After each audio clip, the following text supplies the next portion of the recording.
tonight in Clemson. The Tigers, fresh off their first ACC tournament title in program history, begin the ACC journey again tonight. They'll catch a Georgia Tech team that started their league year off with a bang last weekend.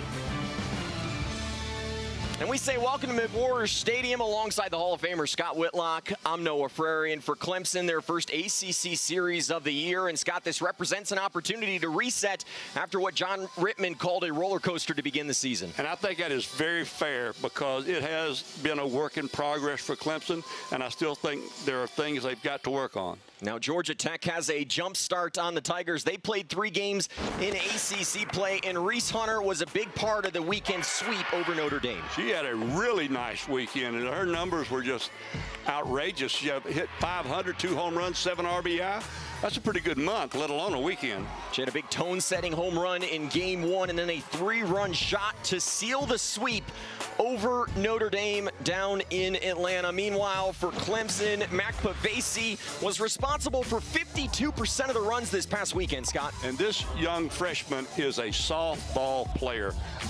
She does a little bit of everything, and everything she does it pretty doggone well. Well, you'll see Mac Pavesi in the bottom half of the first inning, but a look at the Georgia Yellow Jackets lineup, and things start with Alyssa Willer, who has been their best hitter this season, a .441 average. She leads this team in home runs and RBIs, and she will be going up against a Clemson ace in Sierra Manis inside the circle. She's the reigning ACC pitcher of the week, Scott, after a couple of fantastic outings last week. She was very good against Georgia, and she was very good against Mississippi State. Transferred in here after a fine career at USC Upstate. She is a native of Woodruff, South Carolina, and I know she'd love to do good for the home folks tonight against Georgia Tech. So Manis gets the start against the Georgia Tech team that began ACC play with a sweep over Notre Dame, their first in program history.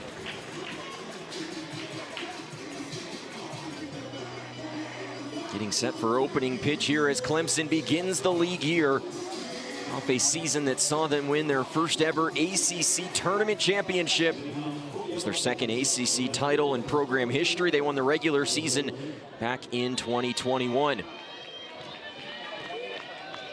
Manis is ready. Willer in the batter's box. Let's do it from Clemson. ACC opener for the Tigers. And Manis starts things off with a first pitch strike. Mentioned reigning ACC pitcher of the week after she mowed down a couple of lineups last weekend. Good lineups, too, and she's got a good lineup she's facing this week. Alyssa Willer, as we mentioned, has been Georgia Tech's best hitter to begin this season. He was an all-ACC player last year on that third team. And when you're the best hitter on a lineup that goes 441, 302, 387, 419, 412, that means you're swinging it pretty good. That was way too many numbers for me, Scott. 8 players, though, in this Georgia Tech lineup hitting over 300 this season. A much improved team for Eileen Morales. 1-2 from Manis. Chopped to short. Chanel has it. And the calm throw across the diamond for out number 1. Chanel has transferred in here and really solidified play at shortstop, not calling anything short on people that have been in that position previously, but she's added some real confidence and steady play out there, and has helped the entire infield. Never knocked the short people. No. Pitch from Manis, misses low to Jaden Gailey. She's hit safely in 5 of her last 7 games. And it's so huge for a pitcher to get that first out of the inning. Why? It's because it just takes so many things off of your shoulders. You're not worried about with the first out, you're not worried about the next hitter bunting and moving runners. Not a lot of, no small. It takes a lot of small ball out of the equation, and plus it's just, first out. You got to get 21 of those things, and to get that first one, now she's only got to get 20. See how I did the math? Yeah, that was good. That was good. No calculator. You could have passed 7th grade math. Here's the 1-2. Wide for Manis. USC upstate transfer, has pitched in the postseason the last 2 years for the Spartans. Pitched on this field last year in the regional. 2-2 here to Jaden Gailey. Chopper to third, it stays fair. And Gailey going to be on first base. And there was nothing that Bro could do about that. That ball was just hit straight down the ground, and it just trickled out to third base. If you watch, this ball Bro had no chance to make a play. It just stayed fair. The spin actually spun the ball back toward the infield. A little extra English on that one off the end of the bat. Gailey over at first base. Stepping in, Grayson Tucker. She's hit safely in 11 consecutive games. And she hits with a little bit of power, too. Now, Gailey out at first base does not have any stolen base attempts as yet. And Manis falling behind in the count, 2-0 to the 3-hole hitter. 378 hitter on the year. And you do not want to pitch behind this lineup.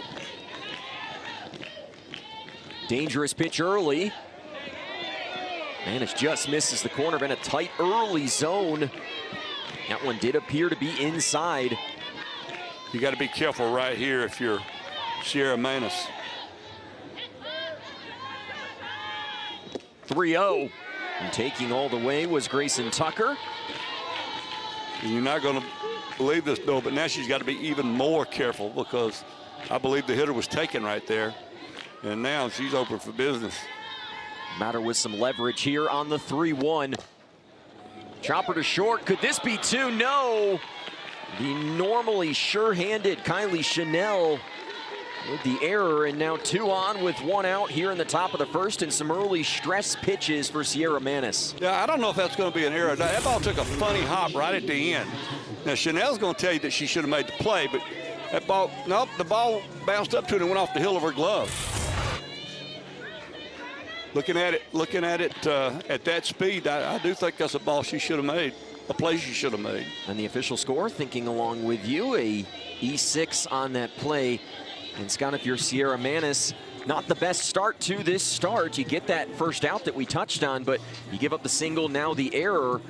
And now you've got some stress pitches here in this first inning. Yes, you do, but you also, the pitching coach, Kyle Evans, is going out there, and he probably told Manis, look, you made a great pitch. You got a ground ball.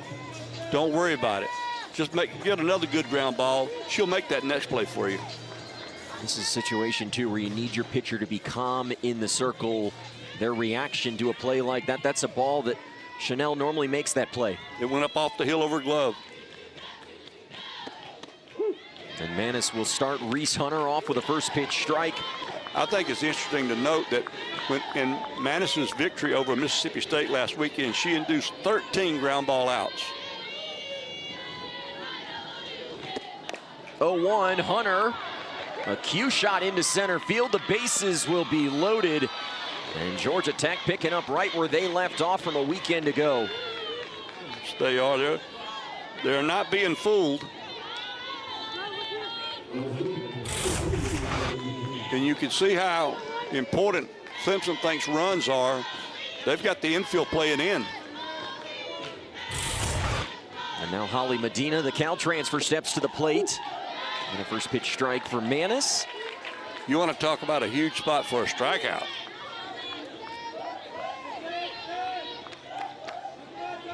Bases loaded here in the top of the first inning. Medina coming into this evening an 8-game hitting streak dating back to February 20th. See, everybody got a base occupied. 2-strike count on the hitter. 0-2, Medina slaps it down the left field line. It's foul. Now, as a pitcher, that is just unacceptable. What I mean by that is 0-2 count, you don't want to be able to put that much bat on the ball. You want that pitcher's pitch. Yeah, you want a pitcher's pitch. If she's going to swing at it, it needs to be something down in the dirt or way inside. Get the sense this is a big early pitch for Sierra Manis. And gets the strikeout. And a little roar after picking up a crucial second out here in the top of the first.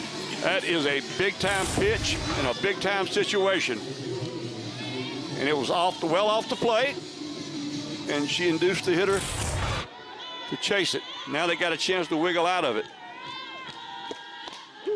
Madison Duffel stares at a first pitch strike, 3 straight in that department for Sierra Manis. Duffel, one of 2 freshmen in the Georgia Tech starting lineup here tonight. You'll see Emma Simon perhaps in this inning, batting in the 8 hole. And look at Manis here, quickly ahead, 0-2. And Scott, this is the perfect response after you gave up that single to load the bases. Absolutely, and the error. The error particularly. The single to load the bases was disappointing, but the error has really set up the mess, if you know what I mean. Better 0-2 pitch that time. They had a chance to be out the inning with a double play. But now if you're the pitcher in this situation, you've got a chance to pick up your team and get out of this inning unscathed. Absolutely. Go get her. 1-2, fouled off. Nearly had Duffel out in front. She got just enough of it to stay alive. She spoiled a pretty good pitch here. That thing was going down.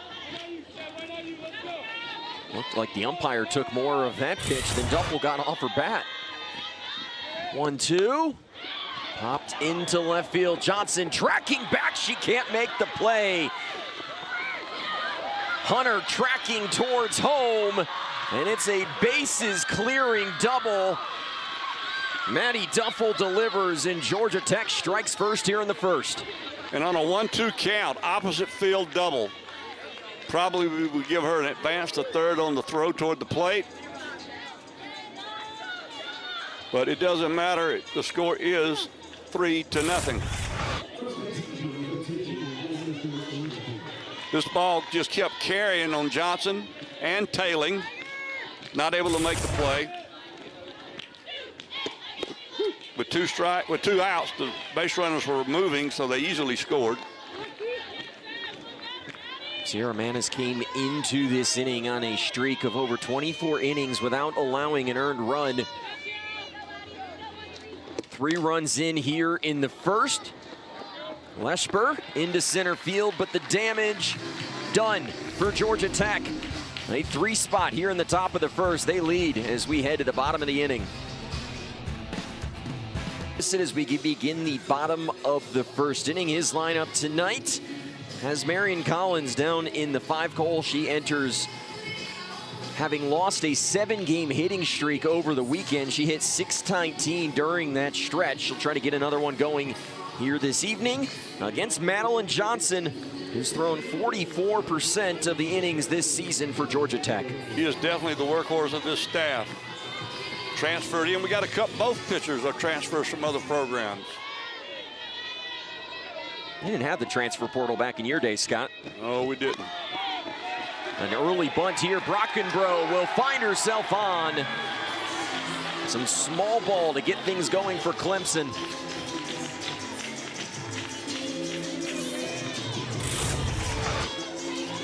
See Brockenbrough get it down. It's a great job. Made the third baseman run a long way to get that ball. She's the only true senior on this team.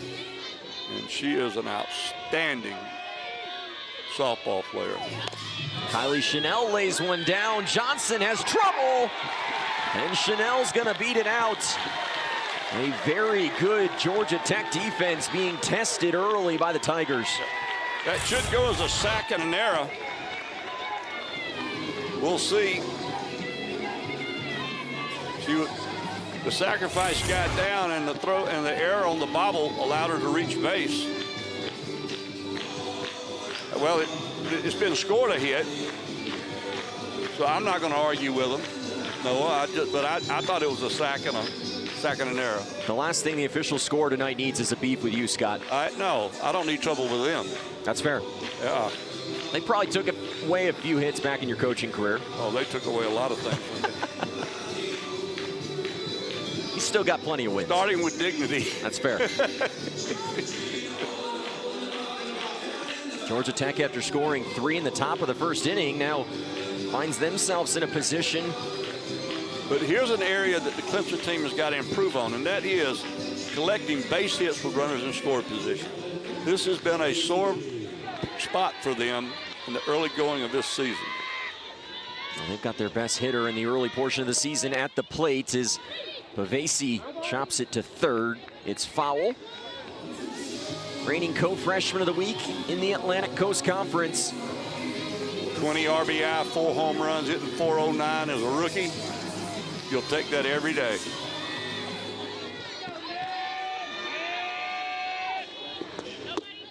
One will miss off the plate to Pavesi. She's been on another level over these last 10 games. 424 hitter, 3 home runs, 14 RBIs during that 10-game stretch. That's crazy hot. Swing through the right side. John Rittman getting aggressive. Brockenbrough slides in safely. Chanel's at third, and the Tigers with an answer of their own. Good job of hitting. I mean, Pavesi does what Pavesi does. She stays in, hits the ball. Don't try to hit the ball hard anywhere special. She just takes what hits where it's pitched, scores a run, moves runners.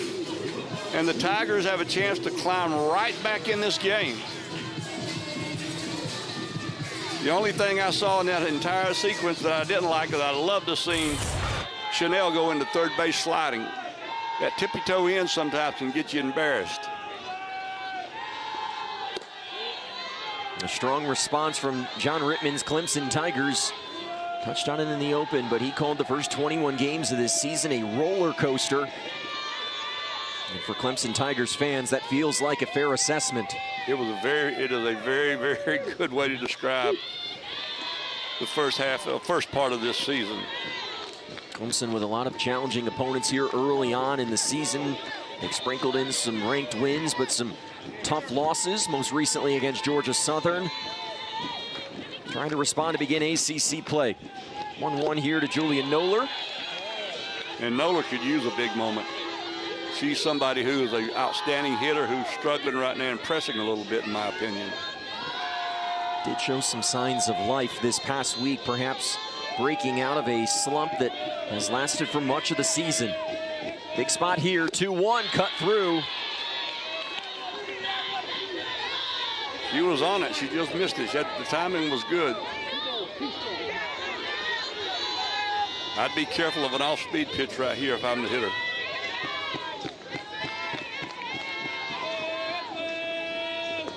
Johnson sees that one fouled off, still searching for her first out of the inning. Coming off of a huge weekend against Notre Dame. Johnson getting starts in game 1, went 7 innings, gave up 4 earned the win, and then earned a second win in game number 3 to complete the sweep over the Fighting Irish. 2-2, ground ball, this could be 2. Slow turn, and they'll just get Pavesi at second. The run will score. Duffel didn't look like she was certain of what she wanted to do with the ball.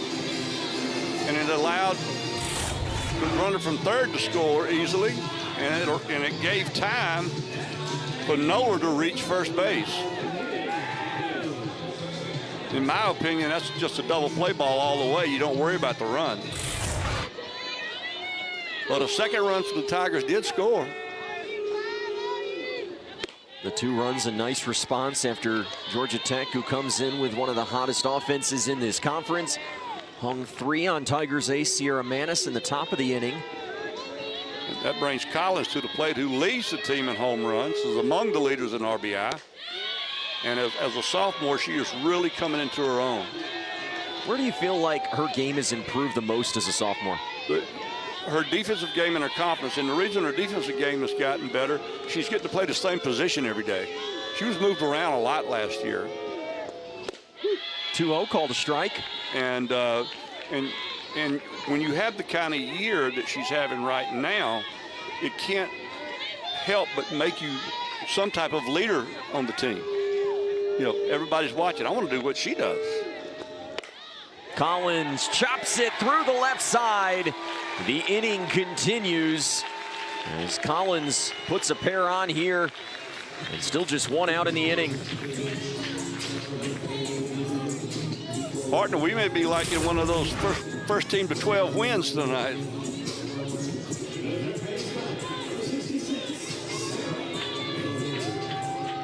Scott, we came thinking we'd see a pitcher's duel tonight, and we might see a slugfest after all. Yeah. Shows how much we know.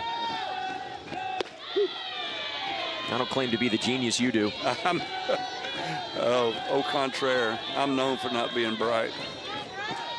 Sarah Bro at the plate, one of the top freshman recruits in the nation.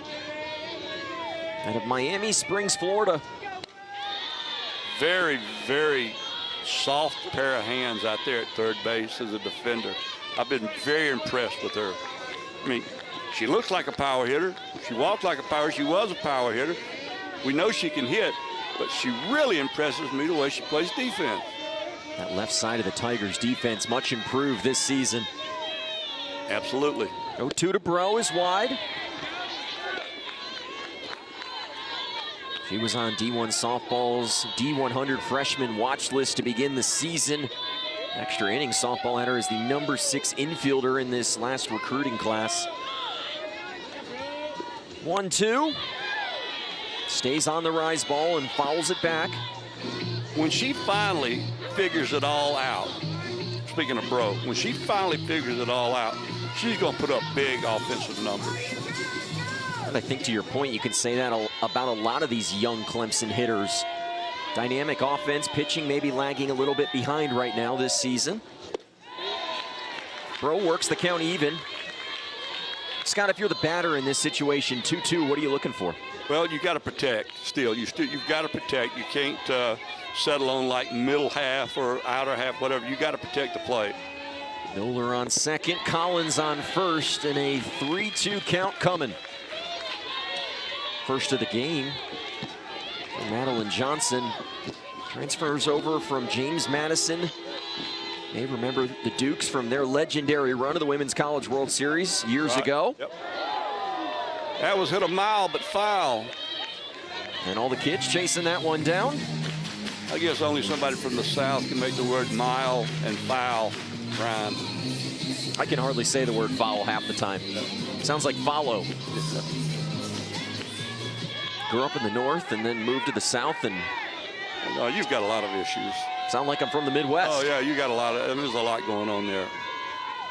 3-2, misses inside, and the bases are loaded with the Oklahoma transfer Corey Hicks coming to the plate. That was a quality at bat after getting way behind for Bro. Sarah Bro just showed some great patience in that situation, and now Hicks has a chance now not only to tie this game, but even maybe can you imagine giving the Tigers a lead? Ducks on the pond. And the first pitch to Corey Hicks, who joined this program from Oklahoma in the offseason wide. Well, she was caught behind an excellent catcher out at Oklahoma. She wanted a place to go play. And she ended up here in Clemson, South Carolina, and I think Coach Rittman and everybody's pretty happy about that. And Scott, for as much as at times we knock on the transfer portal and what it has done to college athletics, there are stories like that where you get stuck behind someone and now you get a chance to play for one of the premier programs in college softball. And Hicks will deliver through the right side. Clemson going station to station. This game is tied. Go figure. Go figure. I mean, how quick can momentum get up and leave one dugout and walk over to another? I mean, we saw momentum just living in Georgia Tech after the era by Chanel, and now Old Mo got up and walked straight across the field in front of everybody, is now in the first base dugout. You've tied it now if you're the Tigers looking for a crooked number, and Cintron had some bad intentions on that swing. It looked like it went off of the home plate umpire, so they're going to take some time to dust off the plate and give him a chance to catch his breath. Everybody going to talk a little bit now, check things, you know, brush the plate off. Every time, right on the mask. Whew. Those hurt. I don't care. You got a mask and it's got pads, but that still clears your sinuses. I'll tell you that right now. Scott, John Rittman drops Macy Cintron down to the 8-hole today, trying to take some pressure off. It's funny how this game will find you down in the 8-hole in a big spot here. And she has shown signs of waking up. She raised her batting average 25 points in the last week. Had her best week last week. Cintron now behind in the count 0-2. Former freshman player of the year in the ACC. Came here highly recruited, highly regarded. Got off to a slow start this year, but good players eventually find a way. She set a Clemson program record with 51 RBIs a year ago. A chance here for a few more in 2026. The 0-2, sky high into foul territory. Leshber over, she can't make the catch. May have been a catch that she would have made down on the plains, but the unfamiliar territory, it looked like held up a little bit as she got close to that right field wall. And she wasn't getting any help either from the Clemson bullpen. 3 on for Clemson. Hicks at first, Bro at second, and Marion Collins standing over at third, representing the go-ahead run. 6 runs in this first inning. We're not done yet. 0-2, grounded, foul. And if you're Madeline Johnson, what are you thinking over there in the Georgia Tech dugout? You know, I mean, what have I got to do to catch a break? I had a 3-run lead, and now it's gone. Georgia Tech had to win a couple of slugfests last weekend against Notre Dame in that opening sweep heard round the conference. 0-2, Cintron. Showed a lot of guts laying off that pitch. I was about to say, that's a brave woman right there. That was a pretty good pitch. It was a changeup, but it was a good pitch. Not as good of a pitcher's pitch as you can throw. 1-2, and the count evens up. Scott, who has the advantage in the 2-2? I think, well, the pitcher still does, I think. Because they know what they're throwing. They know what they're throwing.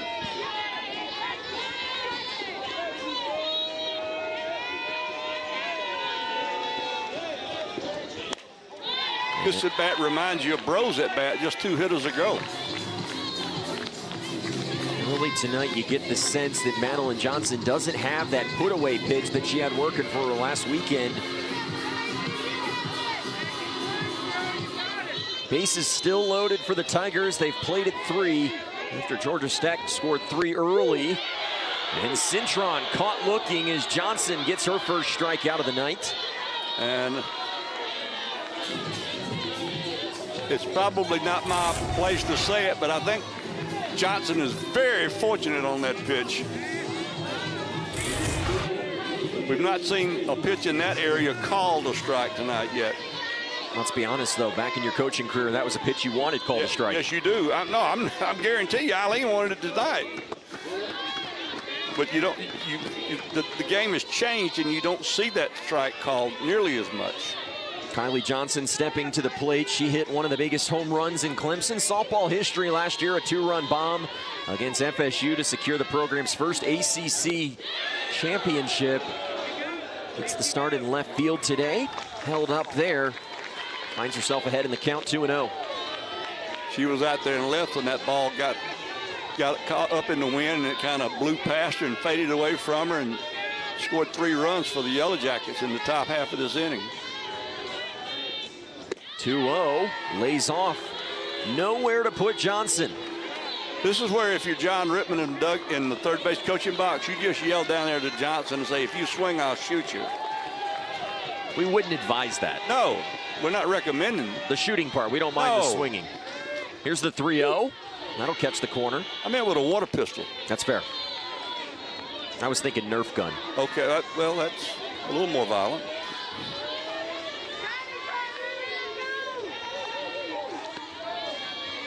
Dangerous pitch in the bottom of the first. And Johnson come all the way back. And for Madeline Johnson, struggles in the circle here in this first inning. She continues to be a warrior out in that circle. Doesn't have her best stuff early. Trying to fight through and keep this game tied. Kylie Johnson at the plate with a chance to land a decisive blow. And swings through the rise ball. Madeline Johnson getting out of the jam. That was a huge spot for Madeline Johnson. She threw an up pitch, got Johnson to chase it. That's a great job of pitching if you're Madeline Johnson. And if you're Kaylee Johnson for Clemson, you're a little bit sick to your stomach.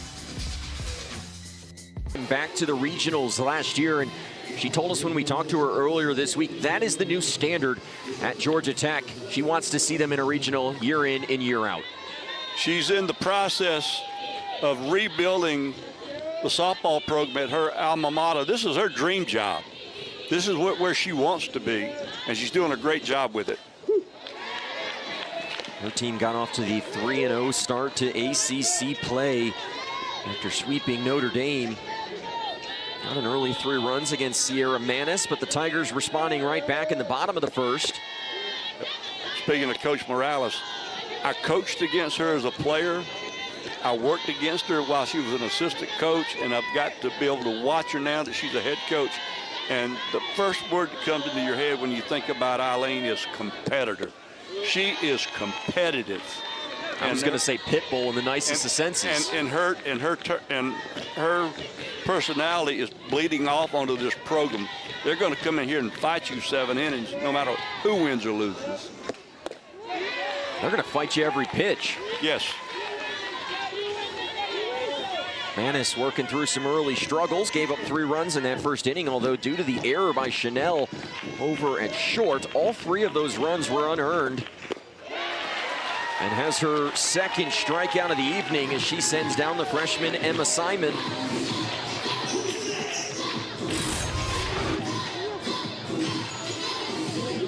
That drop ball just kept on dropping. You couldn't have hit that pitch with an 8-iron. I couldn't have hit it with my putter. The way my golf game's been lately. Grounded up the middle. Chanel handles it cleanly this time, but will not get it to first in time as Vukadinovic has a single here with 1 out. And there was nothing that Chanel could do with that. That took a big hop. Luke runs down the base pass really well. Not a lot anybody could do. What they're doing right now, you see them, they're calling for a challenge on this. They must think they've got a case. Got a good look there a moment ago. Inconclusive, but an early challenge here. And this kind of gives us an opportunity to talk about one of the rule changes in college softball that I'm a huge fan of. In the past, you would challenge here, you'd lose it regardless, even if you won it. I love that coaches now get a chance to keep that challenge if they're successful in a situation like this. That's the way it should be.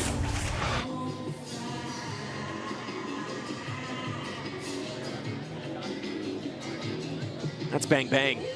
I don't know if you can overturn that. We'll see from this angle, maybe.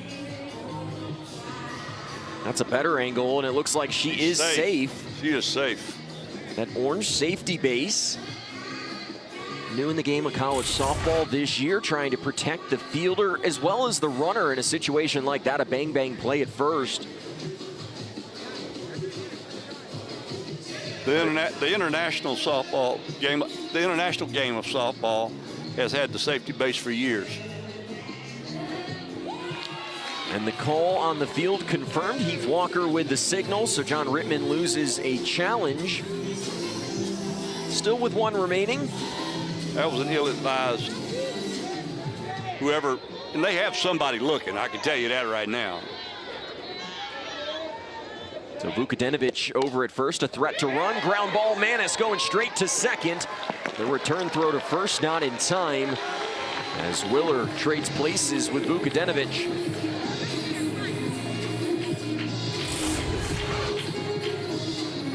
This ball right back to Manis.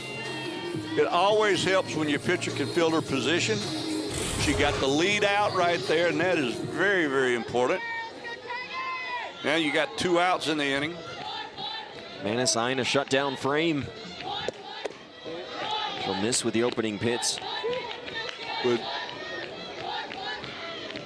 Gailey's first at bat tonight, she hit a single to third base. It took like 2 minutes to get there. Cue ball. Yeah, I mean, it spun every which way. That's what I try to do when I'm hitting the 8-ball playing pool. You know, in the South, which way is a single word. Really? It's just 1 word, which way. Should we look it up in the dictionary? Did you bring your dictionary? I don't own one. That's fair. I've heard you speak. I'm more of a coiner. I coin words. You're what the kids these days call an influencer. No, I'm not. 2-1 to Gailey. Catches the corner. You may see me here, you may see me there, but you will not see me on social media. You heard it here first. Scott Whitlock will not be on TikTok. 2-2. Right back to Manish. She'll go to first. And it's a clean inning here. The inning was already over. We only give them 3 in this league, kids. Clemson got 4 that inning on the throw over to third. A shutdown inning for Manis. The Tigers with their bats coming up when we come back.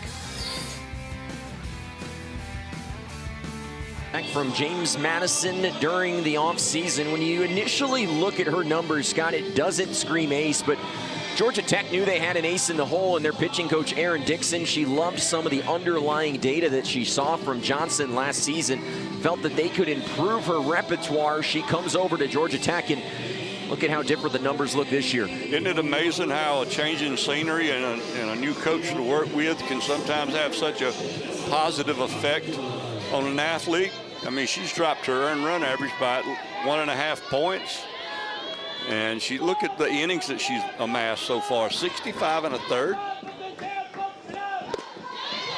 First pitch swinging there for Brockenbrough. Clemson sent all 9 to the plate in that first inning. And sometimes all you need is a different voice in your head. Absolutely. Or the opportunity to throw more, just to discover things about yourself. Brockenbrough started everything off for the Tigers in the bottom of the first with that bunt single. Back-to-back bunt singles from Brockenbrough and Chanel, who's on deck to get things started. Clemson plated 3 in the bottom of the first inning. Johnson will miss high. And if you're John Rittman, you have to be incredibly pleased with your team's response after giving up those three runs in that first frame. I tell you what, it was. I'm sure it was a joy for him to see that.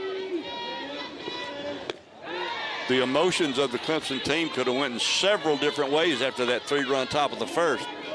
And it just shows you the resiliency of young people. A lot of new pieces in this Clemson lineup this year. Brockenbrough, one of 4 returning starters in the starting lineup. But a year ago when she arrived here as a transfer from Tennessee, she was coming here in the footsteps of a great center fielder, Mackenzie Clark.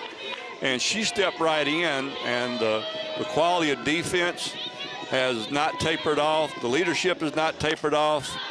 Brockenbrough is a wonderful, wonderful. Oh, what a play! That right there. Emma Simon chasing it down and makes the catch in foul territory. Super play right there. That's Sports Center material right there. That ball is tailing away from her the whole time, Noah. And she just keeps traveling with it. Gets the glove out, leaves her feet. Even had a kind bounce off the fence. Quick ground ball. That one ruled foul as Riley Chanel steps to the plate, and back to Emma Simon. This is a shortstop in her sophomore year that has made some massive strides, committed 18 errors at the position last year, just 6, but she's also added to her game the ability to make incredible plays like we just saw. It's amazing what a year can do, and a full off season to work with the coaches and just better your game. How much growth, Scott, takes place between that freshman and sophomore year for most players? That's the biggest jump that they make their entire career. Same in most sports, it's the biggest jump they make. Because no matter how good you are at the club or the high school level, when you come to college and you play with a group of people who were the best players from every team they come, everybody on the field is a former best player on the field, team they played on. Chanel popped up. Simon on the edge of the dirt makes the catch for out number 2.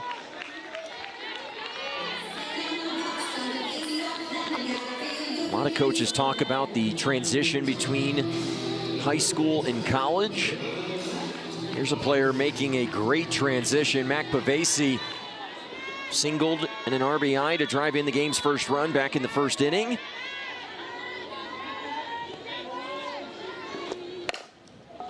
Grounded to short. And the age-old record. Simon records all 3 outs in the bottom of the 2nd inning. Clemson down in order. Johnson gets her shutdown frame. We head to the 3rd here in Clemson. Top of the 3rd inning, Grayson Tucker will lead things off. She scored back in the 1st inning, and for Tucker, incredible improvement as the year has gone on. Got off to what she would call a slow start. She was Georgia Tech's best hitter a year ago, but these last 12 games, Scott, she has been arguably the best hitter on this roster. Yeah, and she is swinging a great bat. Look at those numbers. The last 12 games, she's hitting .436. She'll lead things off here against Sierra Manis. Manis had a nice response in that top of the 2nd inning. Threw 27 pitches back in the 1st, gave up 3 runs. Just 12 pitches in that 2nd frame. Falls behind 2-0. We saw both pitchers have great follow-ups to a shaky 1st inning.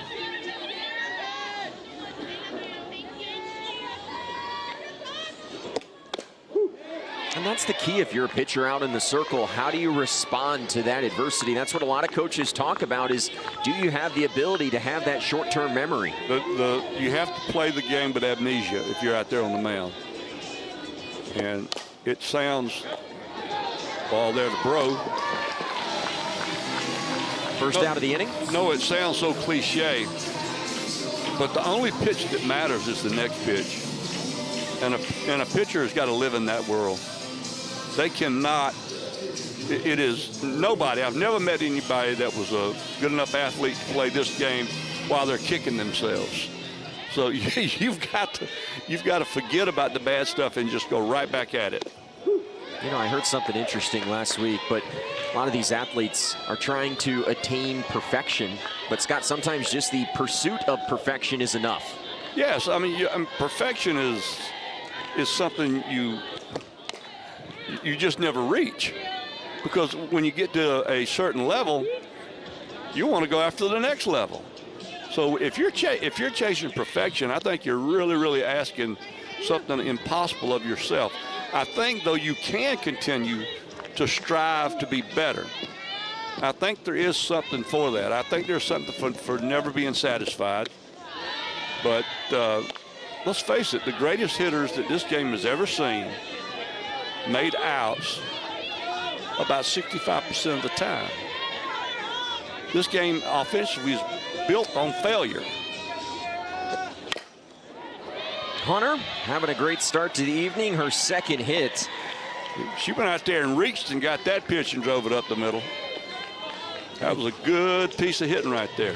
I think to your point, Scott, Eileen Morales told us earlier this week that they actually track failure in their program, and sometimes they'll show these hitters just the failure that they have throughout the season, because you could still hit .450 in a year, but there's going to be an 0 for 9 stretch that you're going to go through. Absolutely, there's going to be those. It's a funny game. I mean, you can hit 6-line drives right at people and have nothing to show for it. And the way you get out of the slump, you hit a ball off the tape on the bat and it falls over the shortstop's head. What's the old saying? Sometimes it's better to be lucky than actually good. Yep. You made a career on that. I sure did. I made a great career out of surrounding myself with people that were a lot smarter than me and very good players.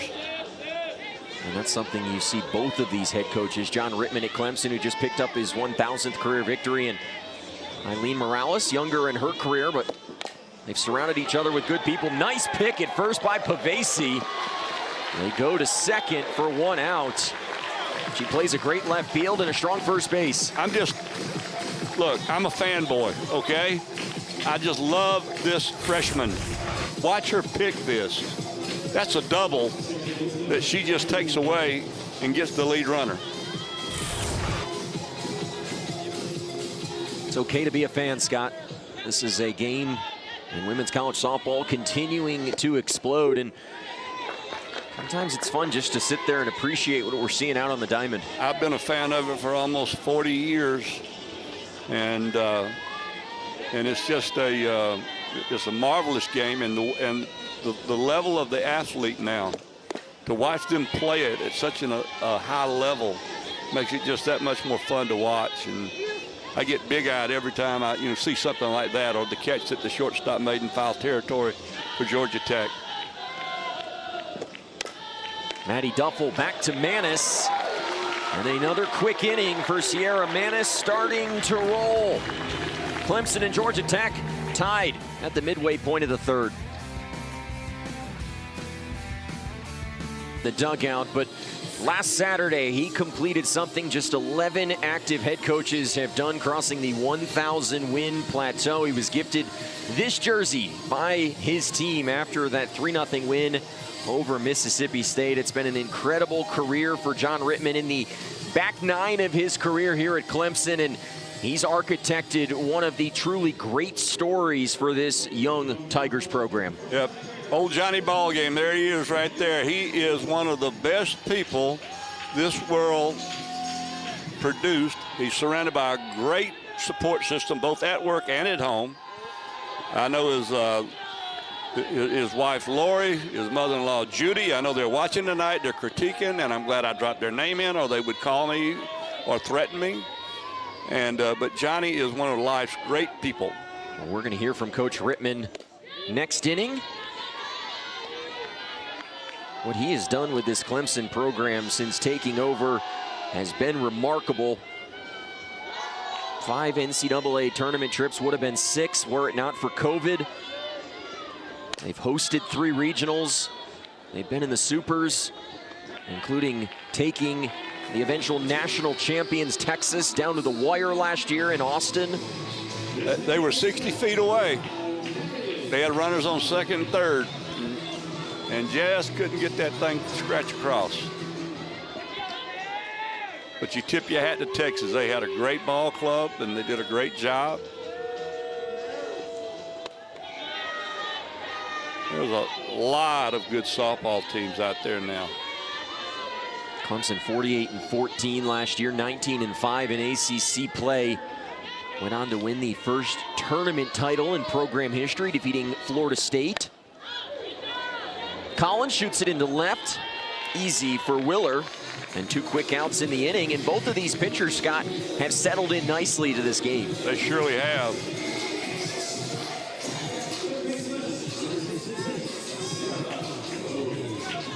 There's your tournament champions right there from 2025.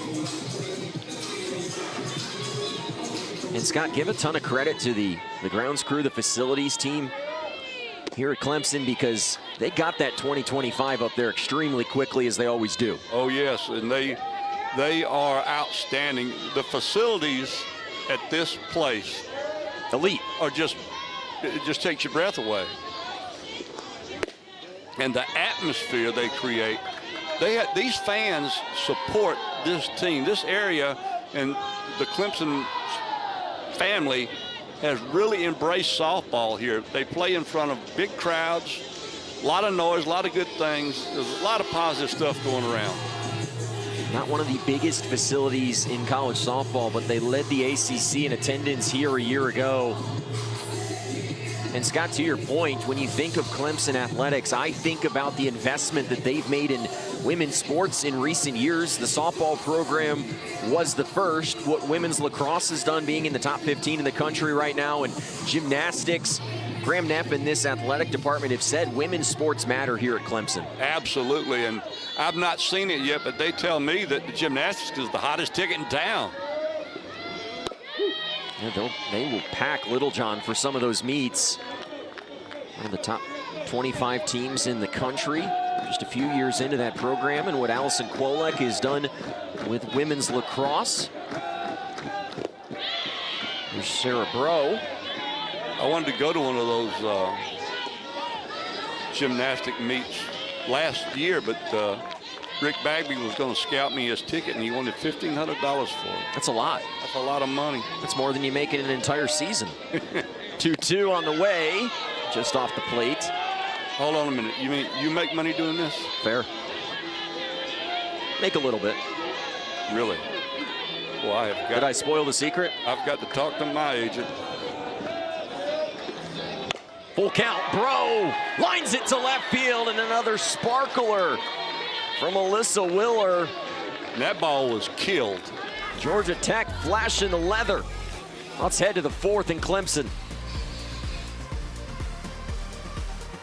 By the newest member, the 1,000 win club in college softball, John Rittman. But Coach, I want to start with how your team responded in that bottom of the first inning. Sierra Manis gives up 3 in the opening frame to Georgia Tech. What'd you like about your offense's response? Yeah, I mean, that was a tough first inning for us defensively, but I love the way we responded offensively. Jam gets the bunt down, Kylie moves her over and lays down a beautiful drag bunt, and then we get some key hits. And unfortunately, we couldn't extend the inning a little longer, but I love the way we responded. Championship teams, you know, they respond, and that's what we did in the bottom of the first there. There's one thing about this team you're coaching right now, Coach Rittman. They do keep you on the edge of your seat. Oh, yeah, we've been a little bit of a roller coaster this year, so be ready for anything out here today. I brought my glove.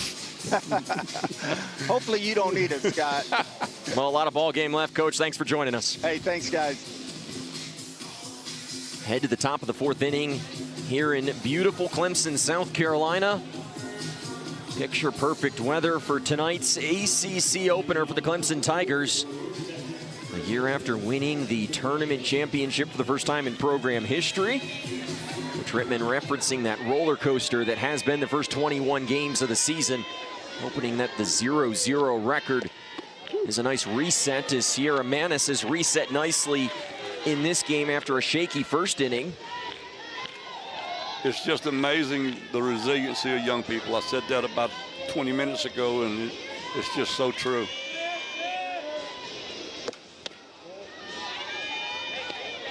Addison Leshber steps to the plate, flew out to center field in her lone plate appearance of the evening. Second-year player for this program after transferring over from Minnesota. Man, if you're playing softball in Minnesota in the spring, why would you not transfer south? That has got to be some cold home games. That's why they travel to Florida or California for the first month of the season normally. 1-2 to Leshber. Cold strike 3. It's the third strikeout of the night for Sierra Manis. It comes to lead off the fourth. Emma Simon stepping to the plate. She's already had an impact on this game with this SportsCenter Top 10 nominee. That is as fine a play as you'll see this weekend. Touched on her improvement defensively, but the same can be said at the plate. Simon in the midst of her best offensive year, hitting a career best .316 coming into tonight. Well, I can say one thing for certain. If you're a softball player at Georgia Tech, you're going to be well coached. They have a very good coaching staff over there, and you can tell it's making a difference in these players. And wouldn't you know it, after we brag on Simon and brag on Simon, she chases a pitch like that. You want to tip your hat to the pitcher, but there are times that the hitter just helps you out. A great pitch there for Manis. Has bounced back nicely after a shaky first frame. A bunt shown here. And Scott, what's been most impressive for Manis, she's thrown a first pitch strike to the last 6 batters. Why is that helpful as a pitcher? Working ahead, because that opens up the plate, that opens up the corners, that opens up and down. Anytime you've got the hitter having to defend the plate because you're ahead, it just makes you just a much better pitcher. Strike one is the way to live. Paige Vukadinovic stepping to the plate for her second plate appearance. Single back in the second off of Manis. Behind in the count here. Vukadinovic, a lineup staple. 159th game in a Georgia Tech uniform here tonight. I want you to know you said that last name very well. I appreciate it. I worked on it. I give you high marks. The key is saying it quickly. Here's Vukadinovic.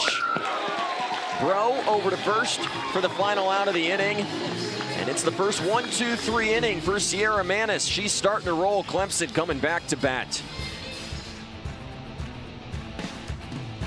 And they'll face Madeline Johnson, who after giving up 3 in that opening frame has settled in nicely into this game. And Scott, coming into tonight, we touched on her improvement this year. The next step, though, for Madeline Johnson is how she performs against some of the best teams in the country. The ERA not pretty against 3 top 25 teams this year, but against everyone else, she's been nearly unbeatable. Well, she's taking care of the teams that she's supposed to take care of. And those 3 teams that she has the higher ERA against were not chopped liver. First pitch hammered down the left field line. Hicks going to make a sharp turn and slide into second. It's a leadoff double for Clemson here in the 4th. Not anything really special to talk about here. She just turned on that thing and drove it in the corner down there. Now that looked like your 9-iron. Yes. Scalded, yeah. I mean, hit on the top, never got any elevation. I was talking about the hook. Oh, yes. That's a fact. Well, mine's more of a slice, actually. Big turn there for Hicks as she motors into second. Look at a pinch runner now for Hicks out at second. It'll be Sam Minish who comes in. Yep. And don't give up on Minish too early. You may see Minish stay in and catch for defensive purposes, or maybe not. He's been the defensive catcher for Clemson, and it looks like we're going to get a slight stoppage here. There was a bit of smoke that went off in right field that now... The deep end is a fan section here at Clemson in the right field corner, and as you can see, smoke has settled in off it. They have a smoke machine out there, okay? And if the wind shifts, you know, and that happens. You can tell that's just a lot of young people having fun out there, and things happen, including the bubbles. Scott, I think you need to check your glasses. Those aren't young people. Compared to me? That's fair.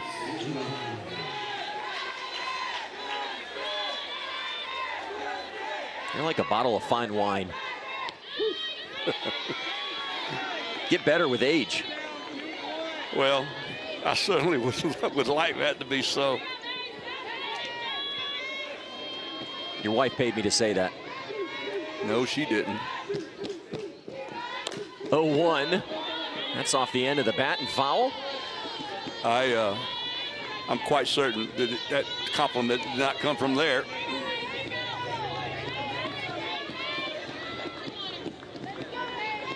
Cintron at the plate. She's in a position to help her team again.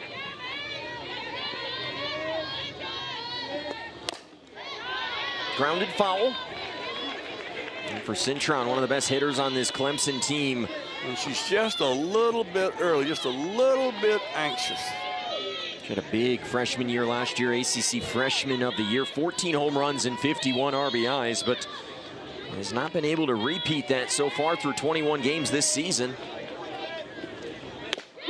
And gets caught looking for the second time. She's just in between right now. And on the same pitch, too, a pitch up in the zone.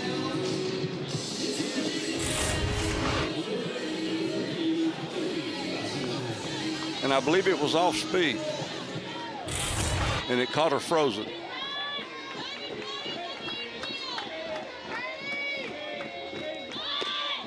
First pitch misses here to Kylie Johnson down in the 9-hole. Always impressed by pitch sequencing, Scott, and sometimes you'll see the rise ball and then you come back with the changeup. Speak about that a little bit. Well, I mean, any great pitcher will tell you, velocity is important, but it is not the most important thing. The most important thing is to be able to hit your spots, be able to change planes with the ball, and be able to change speeds. That's pitching. I don't care if you throw it 80 miles an hour.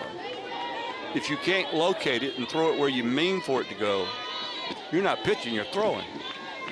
But when you can throw the ball where you want to, on the plane you want to, and make it break and change speeds, that's called pitching. And we were talking earlier in this game about that transition from high school to college.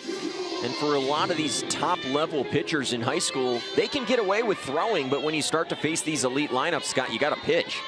Absolutely you do. One of the 3 greatest pitchers I ever saw, Cat Osterman, She didn't throw the ball like overly hard, but she could spin that thing, and that thing moved. And you had a very hard time of hitting that thing. 3-1 to Johnson, misses high. A pair of runners on with one out. I know the best pitcher I ever had was a young woman by the name of Kelly Rafter, won me 2 national championships. Her out pitch was the changeup. That's a pitch we're seeing more and more of. And it's because more and more young players can hit the ball, and we're going to have a pitching change here. Yes, we are. Johnson will exit this game with one out here in the 4th inning. We'll introduce you to their latest pitcher when we come back. For 3 1/3, she is responsible for the 2 runners on base. As Georgia Tech has made the call to the bullpen, and it'll be Michaela Caulfield who comes in. She was the ace reliever for this Georgia Tech team a season ago. She's made 6 appearances this season. Her 7th comes in a tight spot here in the bottom of the 4th inning. And Scott, you think there might be a reason behind when this pitching change was made? I sure do.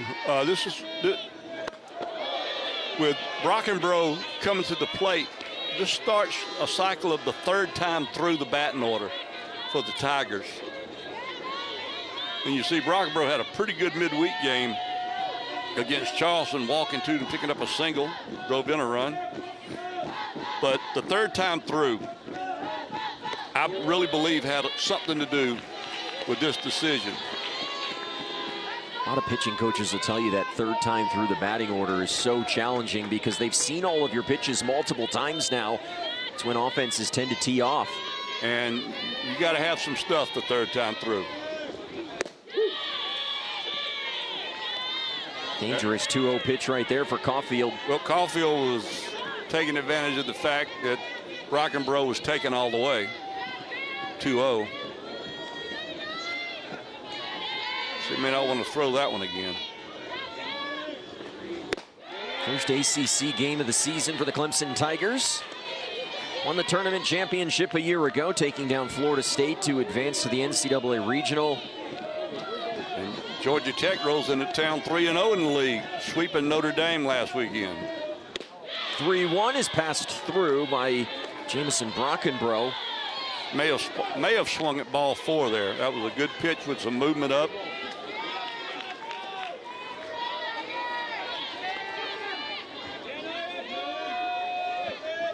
The payoff pitch, cold strike 3. And Brockenbrough knew it too.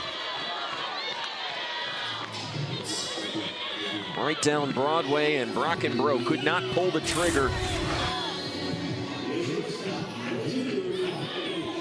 That was right down Main Street. But Caulfield is not out of the woods yet, because. And the bat has gone flying. Carly Chanel, you got to put a little extra pine tar on that bat. I'm going to tell you that right there, that's committing to a swing. Called swinging out of your shoes, right?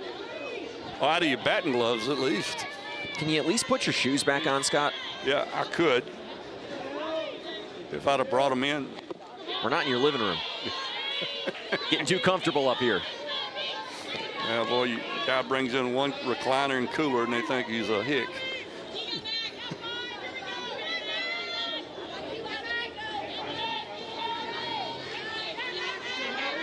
Dangerous spot in this game for the Yellow Jackets. A pair of Tigers runners on, and Caulfield's gonna do the job. Comes in, gets the final 2 outs, and picks up Madeline Johnson. Let's go to the 5th, why don't we?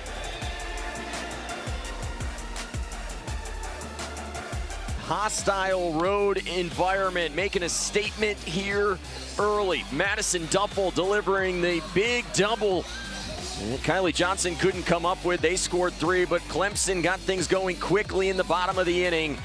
A couple of bunt singles, a run by Brockenbrough, a RBI ground out here for Noller, and then Hicks coming through as Clemson knotted it up at 3.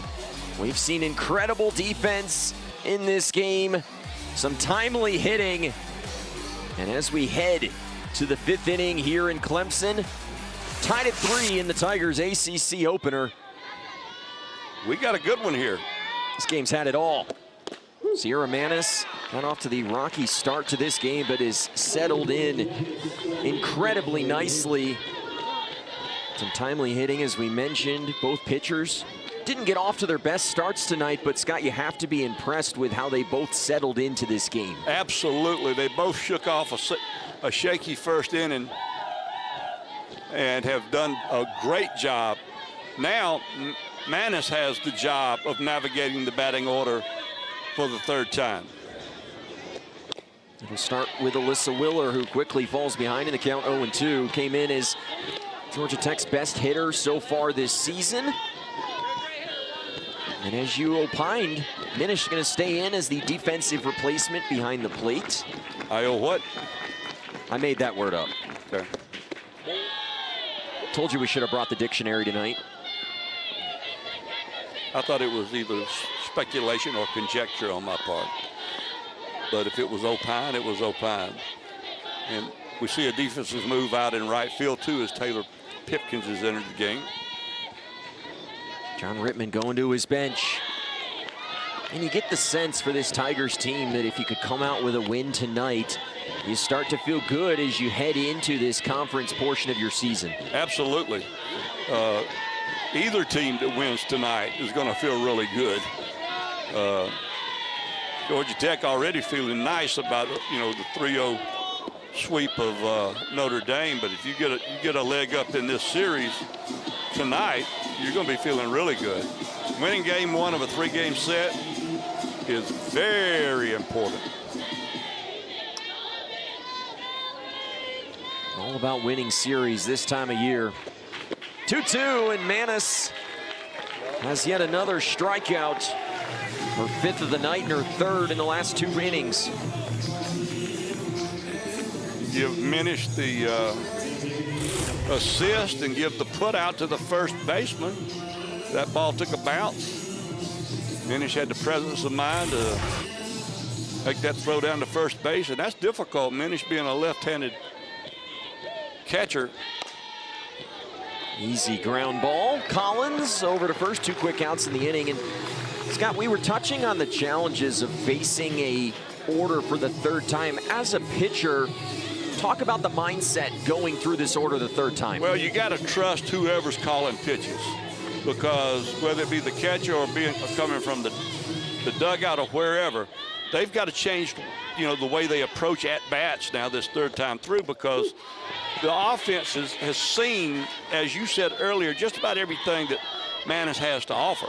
Now, the trick is, can you do anything with it?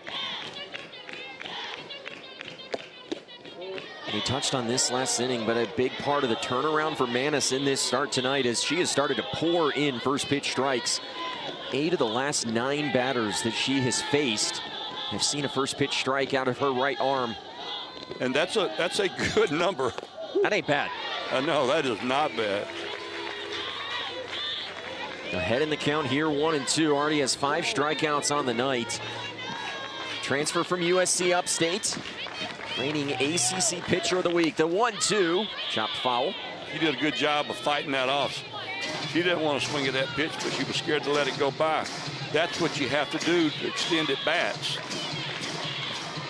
You stand there with the bat on your shoulder, you have no chance of extending the at bat. It's got an interesting nugget in this game. The 3 runs for Manis that she gave up in that first inning were all scored as unearned runs, and so we mentioned that 24 2/3 inning streak that she had going. It's up to 29 1/3 as the Q shot double for Grayson Tucker will extend her hitting streak to 12 games. And you gotta give her credit. She had just enough chalk on the pool cue. That ball went right over first base. Now remember, it had hit the ground before it went there, but it went right over the top, and it held the line. We have seen some balls take some really interesting hops tonight off this infield. But give Pipkin a lot of credit out there in right field. She was hustling over there and held her to a single.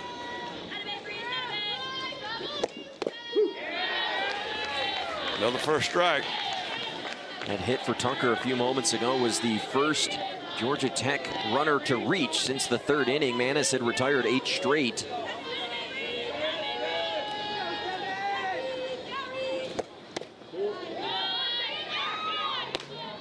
I believe I misspoke and said that Tucker hit a double. It's because I thought she was going to go to second there. But to your point, Pipkins with a really nice play out and right.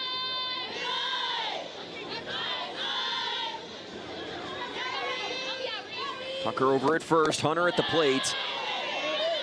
She's been the kryptonite so far tonight for Sierra Manis. 2 for 2 on the evening. Average up to 438. She cleared the bases, I think. Didn't she clear the? No, she didn't. That was Duffel. 2 batters later. Duffel. 2-1 on the way. And I thought it was interesting when we talked to her head coach earlier this week, but she talked about the change for Reese Hunter, and she said that the timing just started to click for her back in the fall, and she's putting together a career year here as a senior. Yes, she is. Trying to find her way on.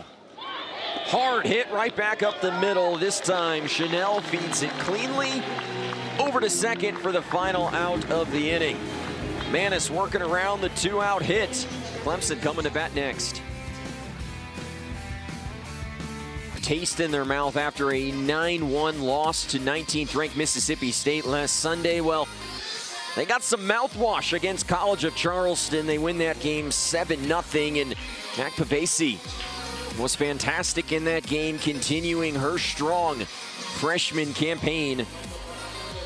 She had a big-time home run in that ball game. Drove in, I think, 3 runs, had a walk.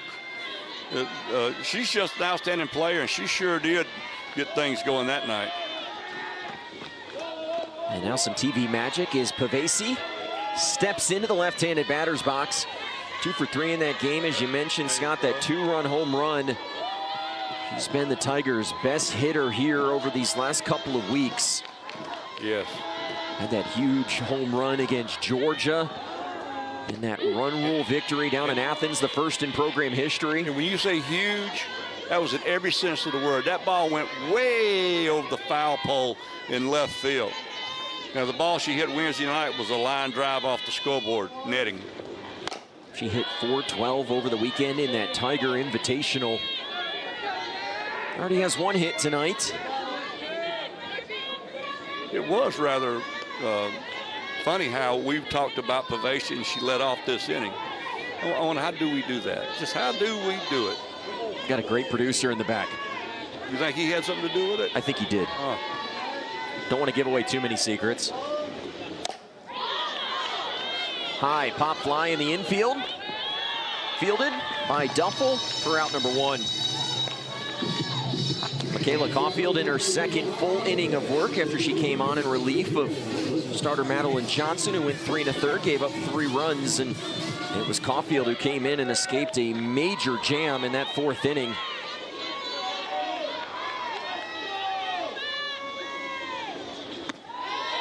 Everybody just keeps waiting for Noah to break out of it. And nobody wants it more than she does. That's maybe part of her situation right now, but she's got a chance now with a 2-0 count to drive the ball in the gap somewhere. Miller had a fantastic sophomore year last year, hit a career best .313 in OPS. That's on base plus slugging of north of 1,000. That's pretty good. Yeah. 13 home runs, or 15 home runs rather, 62 RBIs, but this year it's been a different story. Her and Macy Cintron, who we saw dropped in the lineup down to 8th. You get the sense if Clemson gets those 2 hitters going, this is going to be a Tigers offense that not many pitchers are going to want to face. 3-0, misses upstairs, and a walk issued with 1 out here in the 5th.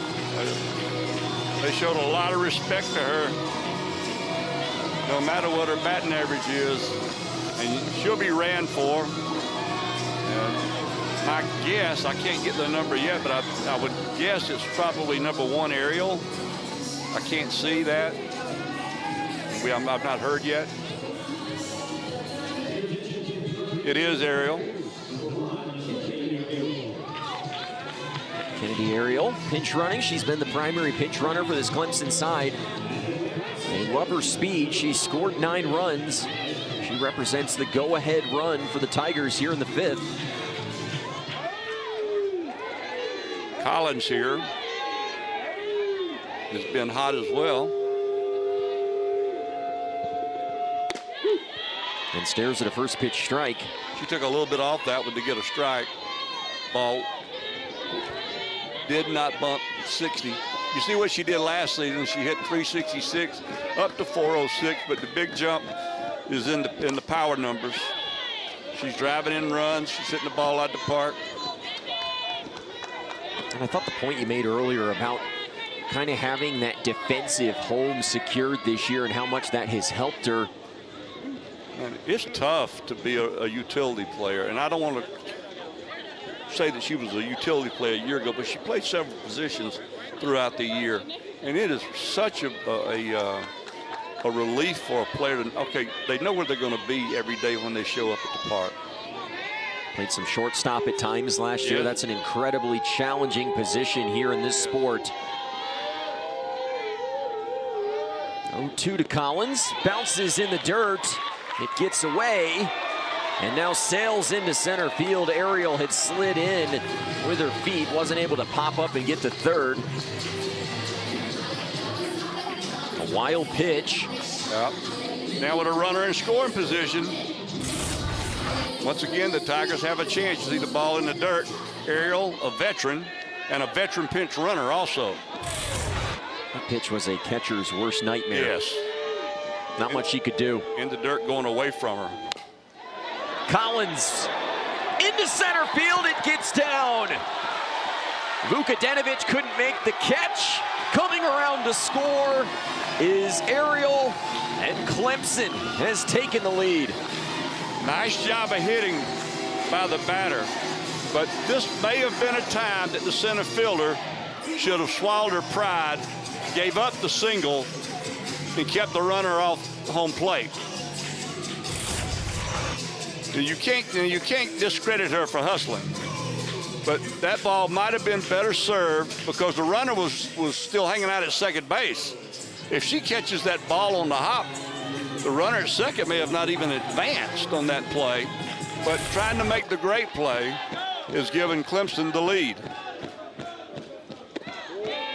Touched on all the games that Vukadinovic has played in center field for this Georgia Tech team.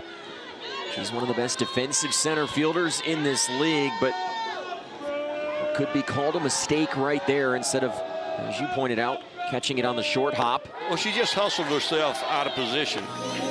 She is a fantastic defender. Fantastic. But even the great ones make mistakes every now and then. Or a bad choice. Maybe mistake is too harsh. And I think what you like tonight, what you've seen from Clemson, is just putting balls in play. You get the wild pitch there, you apply some pressure, and then you get the hit up the middle.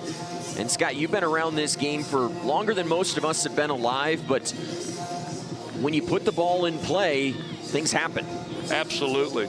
You get it, a ball in play is what the game is all about. You can't depend on the pitching to walk you. You can't depend on, favors from somebody. But when you put the ball in play and you make the defense play the simple game of catch and throw, good things can happen for you. It's funny how when that ball gets put in play, that simple game becomes a lot more challenging. That's what I'm talking about. Yeah. I don't want to get into math, but when you add in pressure to that equation, it definitely makes the formula a lot more challenging. And believe me, in a 3-3 game late in the game, conference game. Big stakes, 3-1 to Bro, and we'll have a full count. John Rittman and Clemson would love another tack-on run here. You better believe they would. Trailed 3-0 in this game. They've scored 4 unanswered to take the lead here in the 5th. Bro fouls that one straight back. A roller coaster of a season. Those were John Rittman's words to us earlier this week, and on the interview. It's been a roller coaster of a game. It has been. Good thing I like roller coasters. I'm getting too old for them. 3-2, Bro lays off. And a pair of runners on here with one out. Now, if you can re-enter her, I think now you are going to re-enter Hicks. Yeah, that's what we're going to see. We're going to see Hicks re-enter the game for her offense. There you go, thinking like a coach again, Scott. Well, once a coach, always a coach, huh? Yeah, but you know what I found is when I moved from the dugout to the press box, I got a lot smarter. I make very few mistakes up here. Some could question that. Yeah, I suppose. You hide your mistakes well. I'm as good as what I work with. Fair. Thanks for the critique. I wasn't talking about you. Oh, okay. I'm talking about what I have to work with, me, personally. Yep, what you saw was Minish, because she went in to run, was able to give Hicks a... And Hicks gonna pop this one up to right field. Easy catch made there by Medina. Strong throw in will keep Collins out at second, as you were saying. They're able to give Hicks an inning off behind the plate, rest her knees a little bit, and re-entered her for her offense in an RBI situation. It didn't work out, but I like the way they think. Is that challenging for a pitcher? Because now they're going to go back out there with Hicks back behind the plate? I don't think so. Okay. I really don't, because both of these catchers spend a lot of time in the bullpen with all the pitchers. Build up that rapport. I have to be pleased with what Michaela Caulfield has been able to provide you in relief, although has surrendered the lead here in the 5th inning. Now, that being said, provided that both catchers are good catchers. A pitcher always wants to throw to a good catcher, a good receiver. 1-1 here for Pipkins, who came into this game as a defensive replacement out in right field. Stays into bat here in place of Macy Cintron, who was 0 for 2 with 2 strikeouts tonight. Pipkins ahead in the count. Fouled straight back.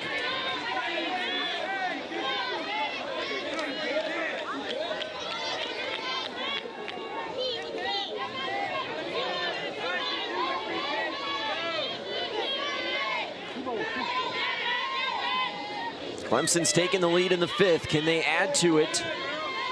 Pipkins does have 3 RBIs on the year. Limited action. 2-2 again, fouled off. But I can promise you she would not be wearing orange if she was not a good softball player. Sometimes all it takes is to just have that opportunity to get in the lineup or get in an at-bat in a certain situation. And we touched on the roller coaster of a season it's been for Clemson, but at times they've struggled with runners in scoring position. This is a chance for Pipkins to deliver. 2's wild, and the count moves full.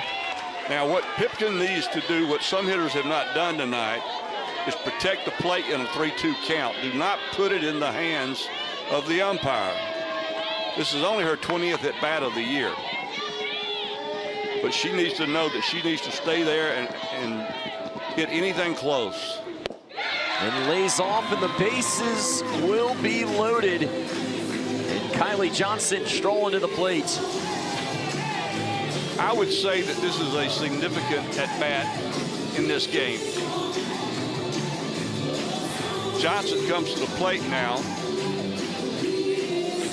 with an opportunity, though she's only hitting in the 220s. A base hit here could give Clemson conceivably a 3-run lead. Kylie Johnson has proven time and time again in her career that she's an incredibly clutch hitter. And she's going to face a new pitcher in the circle.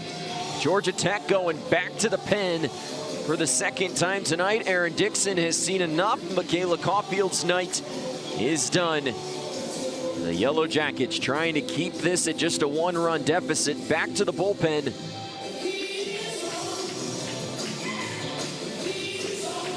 Going to be Kunan. She'll come in. We're taking a break. Maine The freshman coming in a huge spot, hails from Kennesaw, Georgia. Scott, that's where you've got some fond memories, but she comes in the circle, and we touched on a moment ago, this Clemson team that has at times this year struggled with runners in scoring position. They've been much improved this evening, and it's got a big opportunity upcoming here for Kylie Johnson. Yes, Kylie Johnson in a big spot, and you talk about being put into a big spot. Katie Kunan comes into the ball game having only pitched 2 1/3 innings, has only appeared in 3 games, and here she is in a conference play, 1-run game, bases loaded, 2 outs.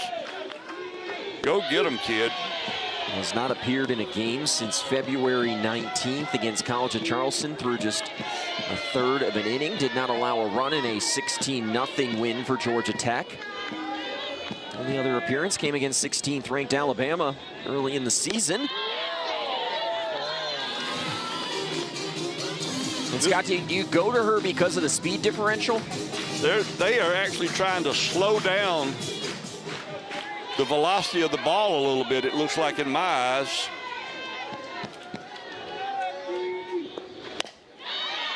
We have not seen a pitch get close to 60 out of her hand. Of course, she's only thrown 3 pitches in competition, but I was watching her warm up as well. You've got your eyes everywhere. Oh, man, what you talking about? 1-2 to Johnson. The count evens up. Big pitch here. It was Johnson's 2-run bomb in the ACC championship last year against Florida State that secured the Tigers' first ACC tournament championship. She ended the ACC year with a bang last year. Can she start this new ACC season here for Clemson? As Ducks on the pond, they lead by 1. A full count. And that'll bounce, and a run has been walked in. Great patience from Johnson at the plate as Collins comes across to score.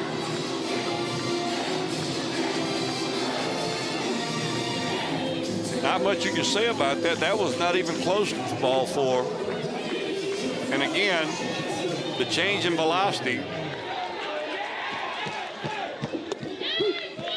There's a strike over the outside part of the plate. Things not getting any easier from here as the top of the order coming up for the Tigers. This is Jamison Brockenbrough. 1 for 3 tonight, scored the game's first run. And Kunan has not been particularly close to the plate over her previous 3 pitches.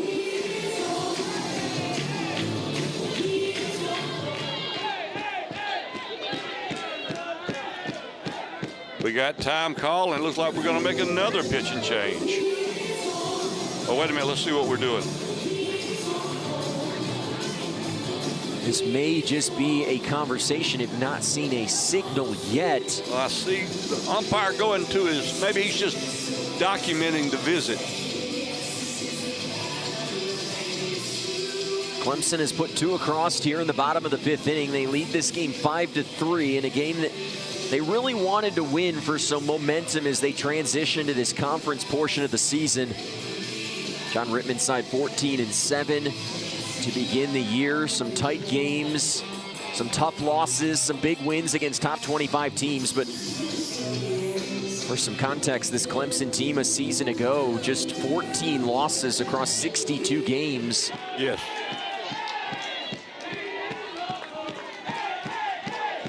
Brockenbrough staring at the 1-1. Now 2-1 and a leverage count here for the hitter. And it's also against a hitter who has a very good command of the strike zone.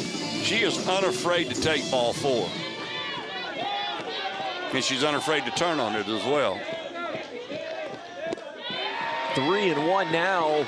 And if you're Brockenbrough, any chance you're swinging at this next pitch? If I'm Brockenbrough, I'm taking, because Brockenbrough's got a good bat. She can hit with 2 strikes on her. I would make her throw a strike in this pressure situation. 3-1 on the way, misses low. Back-to-back walks with the bases loaded to begin Katie Kunan's day.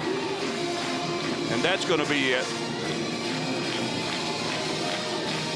Georgia Tech, they went to their bullpen for the second time. That decision does not pay off. Clemson stretching the lead to 3, and Cunane's day is done. Just her 3rd appearance of the season. She was ineffective, and the Yellow Jackets going right back to the pen, and we're going right back out to break. It's 6-3 Clemson here in the 5th. Yeah. Just enjoying this softball game as we are here up in the booth. Clemson has put 3 on the board in the 5th. They still have the bases loaded. And Georgia Tech has gone to their bullpen for the 3rd time. It's Charlotte Smith who comes in a pressure-packed situation to make her 2nd appearance of her career. The least used pitcher on the staff so far has only worked an inning and 2/3. ERA of 0. And bounces the first pitch, much like we saw Katie Cunane do a moment ago. There's low, there's way low, and there's look out. And that was look out. Kylie Chanel, 1 for 3 tonight. The 1-0, that'll catch the bottom part of the zone. Actually, that was called a ball. It caught me too, partner. Incredible restraint from tonight's home plate umpire. That's Heath Walker behind the plate.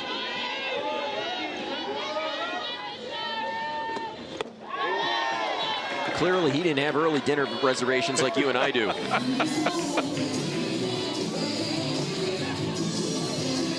Going to Esso's Club after the game, maybe?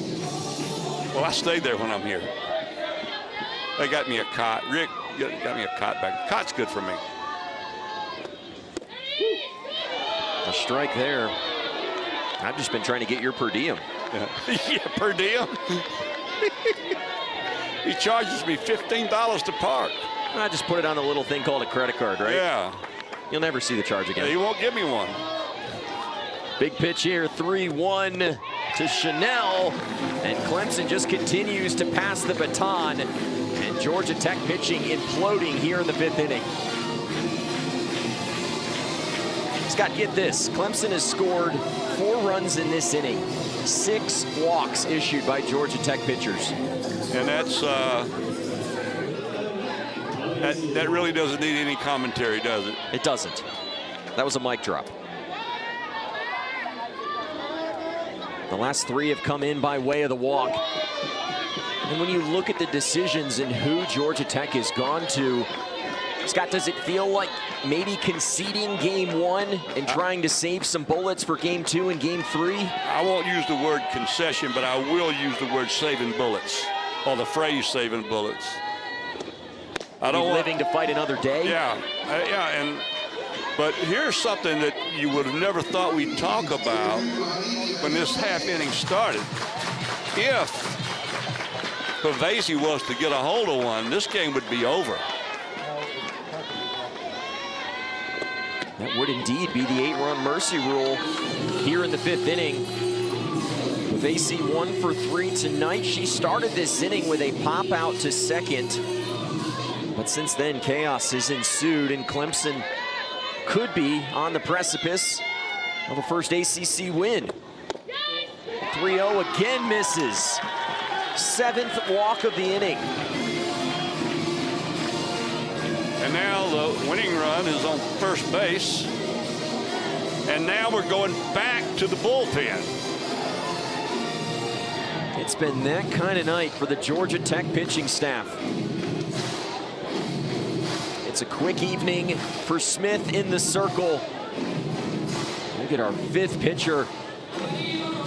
And Scott, this is already one of the most challenging environments in college softball. We touched on this young Clemson fan base, but when their team gets in a spot like this, it feels like you have the weight of the world on your shoulders as a pitcher in the circle. Yep, and they are using a pitcher that they've used a good bit this time. This is the transfer, Kinley Hillary, a transfer from Kennesaw State. You know that program pretty well. I'm acquainted with it. In the Hall of Fame down there. A couple of national championships. It was good to me.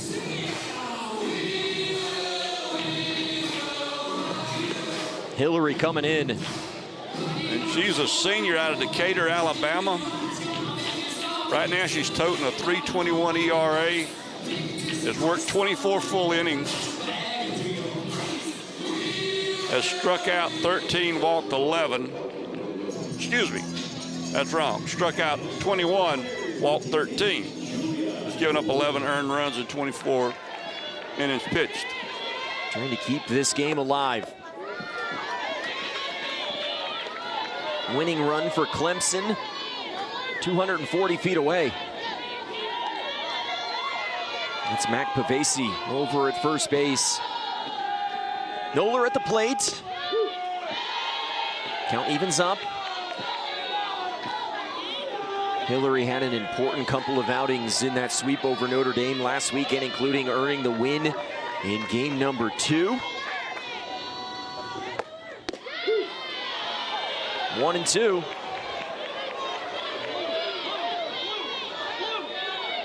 Seven walks in the inning for Georgia Tech pitchers.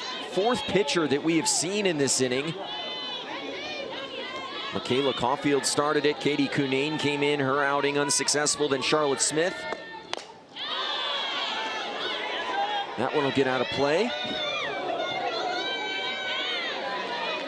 Have we gotten a score yet from the baseball game today? I haven't seen that yet. Haven't seen that come across the wire.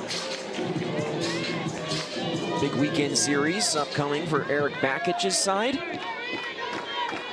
Just over our left-hand shoulder. 1-2 inside. And what we haven't given Clemson hitters enough credit for has been their patience at the plate in this frame. That is an excellent point. They have been extremely patient. This is hard to do right here.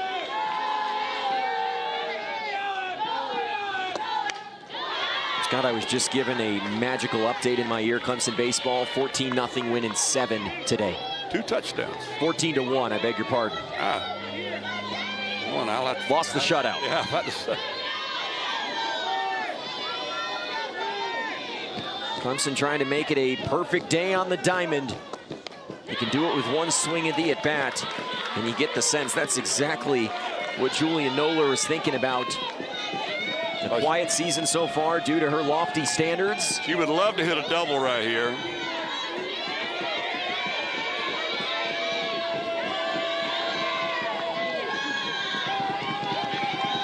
Hillary, the fourth pitcher of the inning for Georgia Tech. 2-2. Noller skies it. Shallow right field, coming on to make the catch is Medina for the final out of the inning. But the wheels fell off the bus. 7 walks, 5 runs for the Tigers. They lead by 5. So they've taken a 5-run lead that they will shepherd into the 6th inning. A look at Georgia Tech's upcoming schedule. 3 this weekend here in Clemson. And then you head into the ACC gauntlet. Virginia and Duke. You've got a midweek game sandwiched in between against Georgia. This schedule gets a lot more challenging as the season progresses, and in the Atlantic Coast Conference, it's going to be a lot better this year. Am I correct in coming into the night Virginia had won 20 in a row? They had. Wow, I don't know who they're playing tonight, but that's impressive. Joanna Harden's side, 20-1 on the season. They made the NCAA tournament last year. It felt like they had been talking about doing that for quite some time, but Joe Harden finally gets it done a season ago. Good turnaround for that Virginia program under Joe Harden has been something to behold. It has been very well done. Top of the 6th inning here is Holly Medina, who made that catch for the final out of the inning at the plate. And it's a, this is tough for everybody. How do you get Clemson to stay in your tunnel as a defense, as a pitching staff? And how do you get Georgia Tech hitters to focus on the task at hand? This is a tough spot after a 5-run inning that lasted over 30 minutes, that saw 7 walks. God, have you ever seen 7 walks in an inning? I haven't. I don't know that I have. 2-2. I know I haven't seen it out of my pitching staff. Even if my pitching staff done it, I would have only seen the first 5. I'd have got myself ejected. Probably.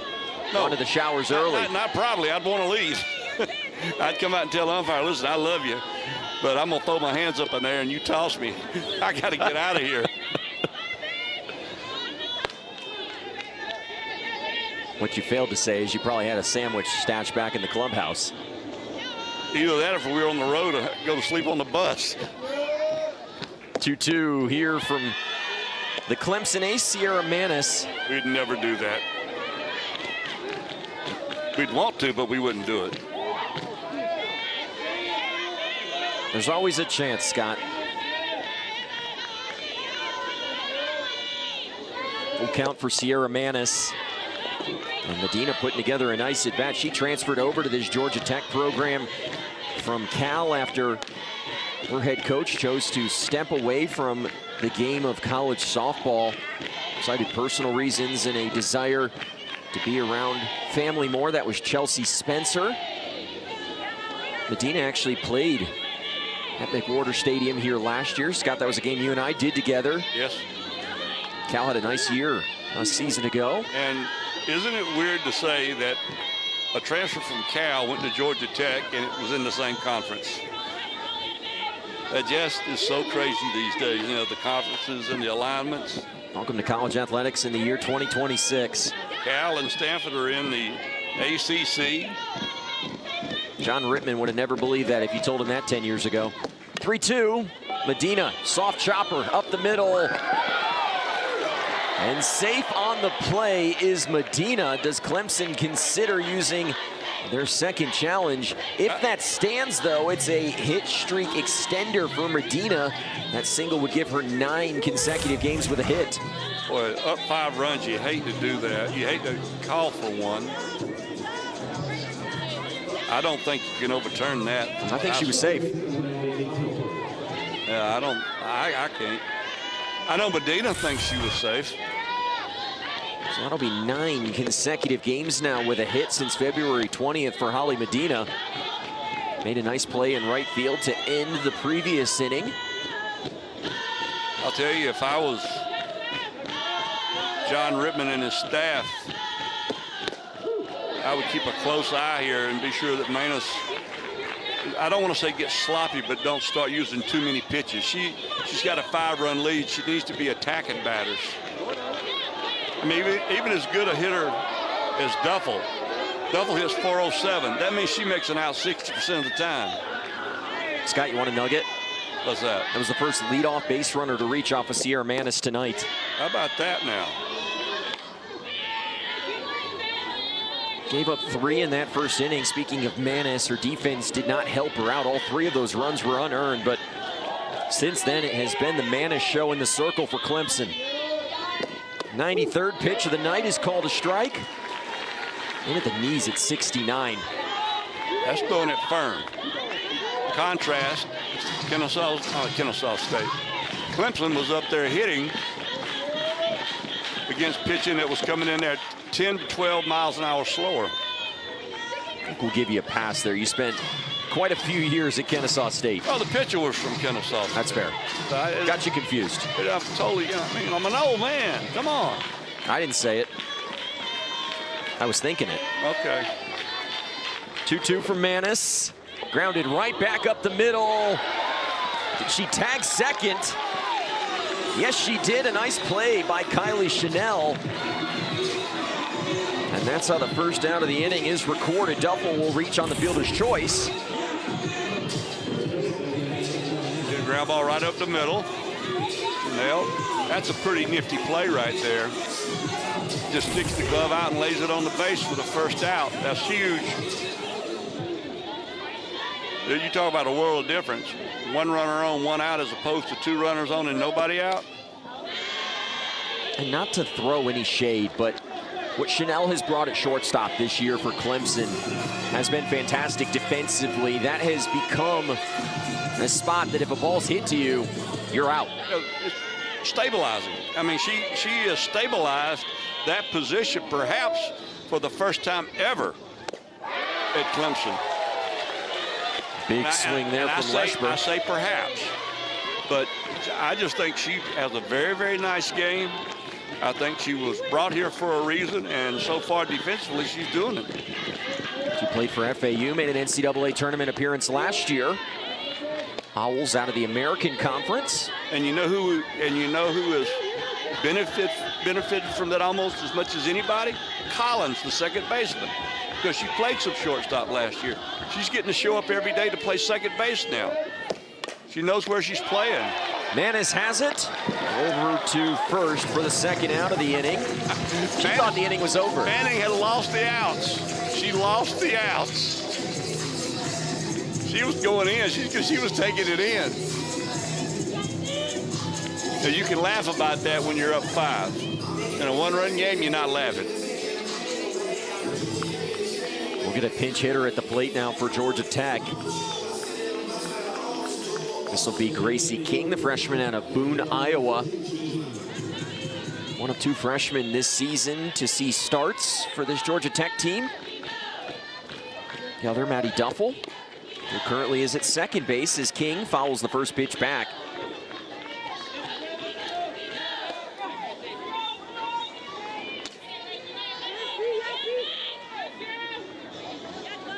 If you're Georgia Tech, you don't want to try to do too much. Just keep the merry-go-round going. Trailing by 5 here in the 6th. 101st pitch of the night misses low for Sierra Manis, who came in as the reigning pitcher of the week in the Atlantic Coast Conference. Had 2 sparklers last week, did Manis, against some great competition, UGA, Mississippi State. And she has yet another strikeout here. It's number 6. Not yet. Not yet. See, I got ahead of myself. Not yet. What that was, though, she showed a great changeup then. That was a 58-mile-an-hour changeup. Here's the 1-2. Off the glove of Manis. And King will reach. 1-2 count. Gave a ball hit hard right back at her, went off her glove. That'll go as a hit. You're going to see a pinch runner come in. I think you're going to be seeing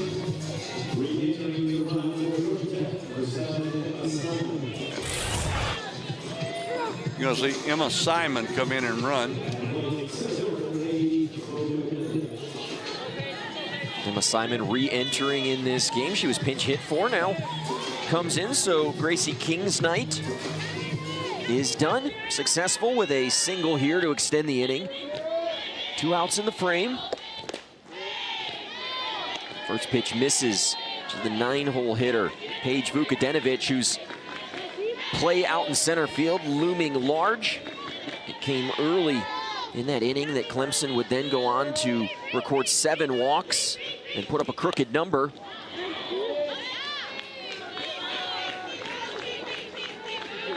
I don't know, but what one more base runner and 1 run scored may get somebody working in that Clemson bullpen.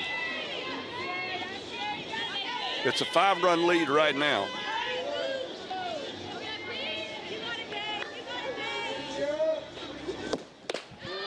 And a miss for Manis. And to your point, Scott, 1 swing of the bat could certainly make this game a lot more interesting than it is at the moment. That's exactly what I'm talking about. This is conference play, baby. Never out of it. 2-1 to the senior. Catches the corner. You have to play this game free and easy. You have to coach this game scared to death. You have to sit in there and think about all the things that might could go wrong. You don't talk about them, but you manage it in your head. Vukadinovic rolls it over, fielded by Collins, who goes the short way to first. And Georgia Tech can't scratch across a run here in the 6th. It's a 5-run Clemson edge. They're coming back to bat after this. Series this weekend against Georgia Tech. They've got a nice on-road here to ACC play. Louisville's had a good start to the year. Notre Dame is as well, but those are games that John Rittman thinks his team should win. Trying to build some momentum in the back half of the season here, and they've got a chance to do it, Scott. Absolutely. The tough road is way down the road, but you got to travel the path you're on right now. And as much as I hate to say it, this game, this very game we're watching now, is not over yet. The last half inning certainly showed us that. Georgia Tech unable to get it done. Kenley Hillary, her first full inning of work, was one of 4 pitchers used by Eileen Morales in that previous half inning that saw Clemson rack up 7 walks and push across 5 runs.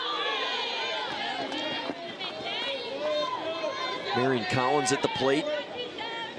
She had that single off the end of the bat into center field that Vukadinovic misplayed. Yep. Clemson got off to the good start in the inning and then put up a crooked number.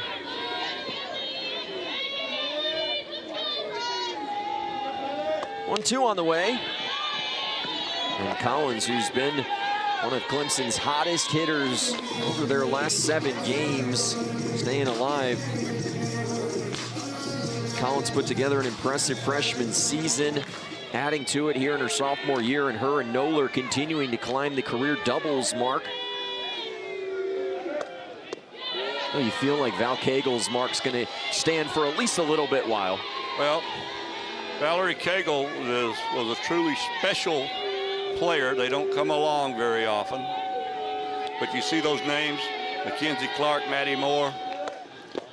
Those are very, very good players to aspire to be like.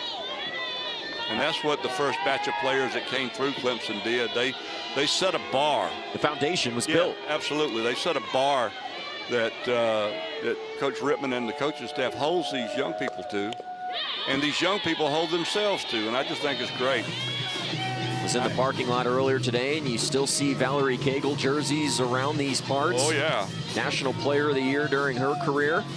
Yeah. I think at this point, early on again in this Clemson softball program's history, she would easily be on that Mount Rushmore. Oh, gosh, yes. She might be the only one at this point. Oh, yeah. Well, there's several players that I really like that have come through here. I mean, Maddie Moore was a baller. That she was the second. You talk about somebody who had to play a lot of different places. Maddie Moore played everywhere in the infield, and she would just come out every day and just fight like the devil for you. And then you had I mean, it's just so hard for me to think, you know, like Mackenzie Clark, the center fielder, she was a 5'2" player.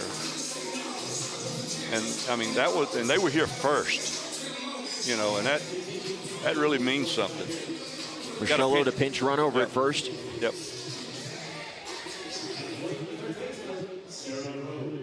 Building blocks have certainly been put in place for this Clemson program. It turned into one of the best in Division I college softball. 3 trips to the Super Regional already in this program's 6-year history. Big what if was that 2020 year that was cut short, much like it was for everyone after Clemson had won the regular season championship. You know, I showed up for every game that was canceled that year, and Babby wouldn't pay me. Probably still chasing that check, aren't you? Oh, well, I mean, yeah, I mean, it was not my fault they weren't playing. At some point, you just send it to collections, right? I think I just heard a voice from above. 2-0 pitch. That was there for a strike. Sarah Bro, as you noted, highly regarded coming out of high school. And when she puts it all together, she is going to rack up some numbers. Powers that one into center field. It'll get down off the warning track. Sarah Bro goes to second, and Clemson has runners on second and third with nobody out, and the winning run coming to the plate. That's exactly right. Hicks is going to come to the plate. John Rittman is trying to buy a little insurance here. I think he's probably going to pinch run for Bro. And I don't blame him a bit. Some people may go, why are you doing that with a 5-run lead? This is conference play, okay? And in the game of softball, there's an agreement among everybody. You play hard as you can till you get an 8-run lead. Then you might call the dogs off. And you're going to see there number 17, Ava Wilson, go in to pinch run for Bro out at second base. Wilson runs well. A couple of pinch runners on the base pass right now. Rochello over at third. Now Wilson at second. They've got another smoke situation now. You would think people would understand this.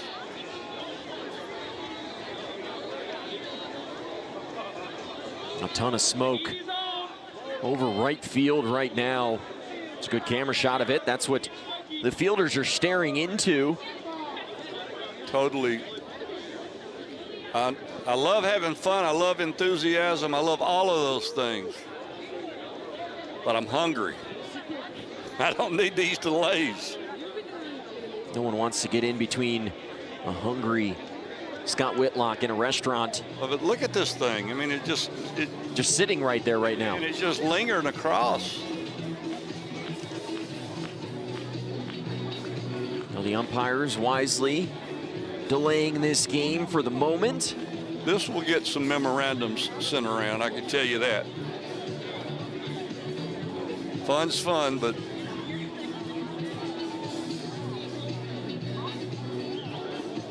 John Rittman looking on, having a conversation with his pinch runner, Rochello. And Eileen Morales is hot, out talking to our home plate umpire here, Heath Walker. Well, other than warning Clemson, though, there's not much that Heath Walker can do in this situation. You can understand Eileen Morales' frustration, though. Well, she's mad about a lot of things right now.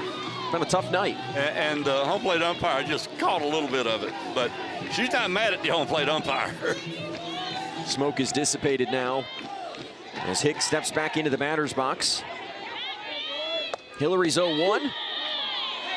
Called on the corner for 2 strikes. Corey Hicks representing the winning run. She's singled and doubled so far on the evening. And can't lay off that pitch. Called a strike for the first down of the inning. Oh, you hate to make an out like that.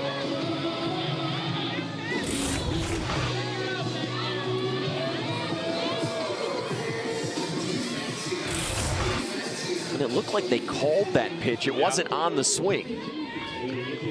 A strikeout looking there for Hillary. First out of the inning after the first 2 Tigers had reached. Right there, that's job done. Good for her. You know what I mean? Pipkins came in, scored a run. That's a productive out. Good piece of situational hitting there. You put it over to the right side of the field and get the run in. You know what's better than a 5-run lead? A 6-run lead. And that's what just occurred. That's what John Rittman's thinking right now. Now the winning run at the plate once again. Well, Johnny may be thinking that, but he'd have to have a calculator to do that. I'm sure for John Rittman, with all the winning he's done here in Clemson, South Carolina, his dinner reservations are intact no matter how long this game goes. I know he's got dinner reservations somewhere because his wife is out of town this weekend. She's going to see her children. What John Rittman has done here for this Clemson program in their early history, nothing short of fantastic. He's a great coach, great fella. Hammer down the left field line, but foul for Johnson. And he's a good sport. He knows I wear him out up here in jest. But he and I have known each other a long, long time. Former head coach at Stanford, did a lot of winning back in the Pac-12. He was a great coach at Stanford. Now here at Clemson. And he's a great coach at Clemson. Hillary trying to get out of the inning, and will. Called strike 3 on the corner. Johnson down looking for the final out of the inning.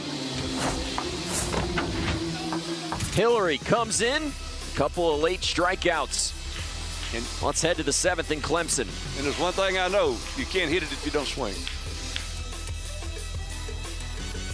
And on Friday nights in Clemson, you're allowed to stay up past your bedtime if you're out at McWhorter Stadium. The fans have come out in droves This was the top attendance team in the Atlantic Coast Conference a season ago. McWhorter Stadium, one of the true gems nationally. You think of some of the other top cathedrals in the sport. We'll get back to that in a minute because this one just cleared the fence. Alyssa Willer had been hitless on the night and just powered that one over the center field wall. Scott, this game's not over yet. And it's the 4th time through the batting order. And you got to remember, you play it against college athletes, and Willer's up there at the top of the batting order. And she was sitting on that, and she drilled it right out of here. That was nothing cheap about that one. What that makes me think of, we were talking about Eileen Morales and the type of player she was during her career, fighting for every pitch, and that's exactly what we just saw from Willer. Your team's down big in this last inning, and you come up and you put together a really nice at-bat. Any team that's coached by that lady is not going to quit. Long road back to get back into this game. But Scott, if you're Georgia Tech and you're not ultimately able to get into this game, what you hope you can do here in this top half of the 7th inning is create some momentum as you eye a quick turnaround into tomorrow's game. Flush everything but the last inning. 2-0 called a strike for Manis, trying to go the distance tonight. With how her night started, you didn't think that was going to be a reality. Well, now, it all wasn't her fault. Fair. Gilly at the plate. But we can't start walking people if you're Clemson. You can't start giving up line drives. No one stirring down in the Tigers bullpen. This appears to be Manis's game. And she's thrown now 115 pitches. I don't know how quickly you get somebody ready down in the Clemson pen. But when you got as many pitchers as teams have on rosters these days, you might have one at least stretching.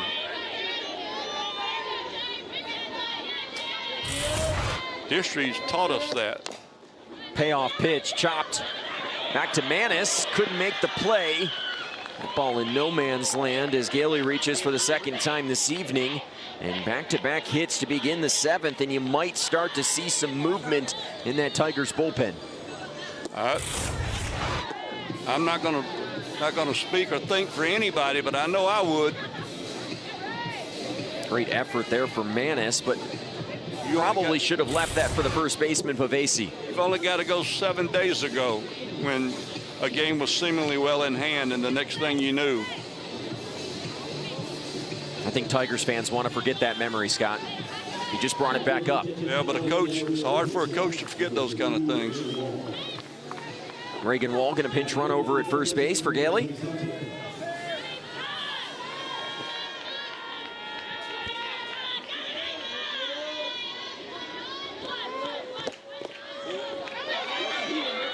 Runner going is Wall, who transferred over from James Madison, advances to 2nd. If you're Manis, though, you're telling yourself that run at 2nd doesn't matter. Just focus on the hitter. Absolutely. We need an out if you're Clemson. We need base runners if you're Georgia Tech. 2-0 now.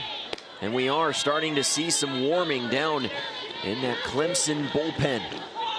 You wondered how long the leash would be.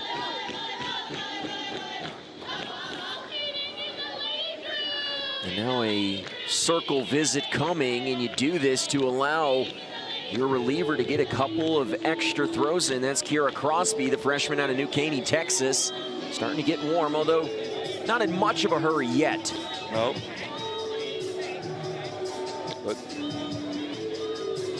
he's out here slowing the game down, buying time. And he's also delivering a message to that infield. Don't get sloppy on us. Okay, they hit a ball out of the park. That's fine. But don't get sloppy. As you said, it would have been probably better served to let the first baseman make that play on the ground ball. And the ball was thrown in the dirt, but it got away from the catcher and the runner advanced. That disaster you alluded to last Friday night, Clemson was leading 7-3 in the 7th inning. They gave up 5 unanswered to lose that game. It was Manis who came in and tried to get Clemson out of McWhorter Stadium with a W, but ended up taking the tough luck loss. hoping that history does not repeat itself tonight. Clemson up by 5, 3-0, well wide. And the first 3 runners have reached to begin the 7th inning. And you see people shuffling around in their seats a little bit. They know. Now people are moving a little bit faster down around the bullpen. Clemson was cruising, leading 9-3 coming into this inning. Alyssa Willer starting the frame off with a leadoff home run to give Georgia Tech some life. Julia Marisi now will pinch run over at first base for Tucker. Both teams have gone deep into their bench using all of the tools in their tool chest tonight. And in steps Reese Hunter, who had 2 massive home runs last weekend in the 3-game sweep over Notre Dame. Swings at the first pitch. This could be 2. On to first, it's a double play. And will Georgia Tech consider challenging? There's the signal. They will challenge this play at first base. Let's see how this works out here. We do know that the first out was recorded. Correct, it's second. What would be in question was if Hunter was able to beat the return throw to first out. To the naked eye, Scott, it did appear that Hunter had gotten there in time, but I know our crew will show us a couple of replays. This is our first look. First of all, a very head-up play by the third baseman, Bro, to start a double play. I don't know, Scott. I might have just changed my mind. Here's a zoomed-in look. Nope. She's safe. Was right the first time. Should have stuck with my gut. Stay with it. So there will be runners on first and third with 1 out. We can confidently say that Hunter has reached base for the 4th time tonight. This should not take long at all, and it's not. Here they come.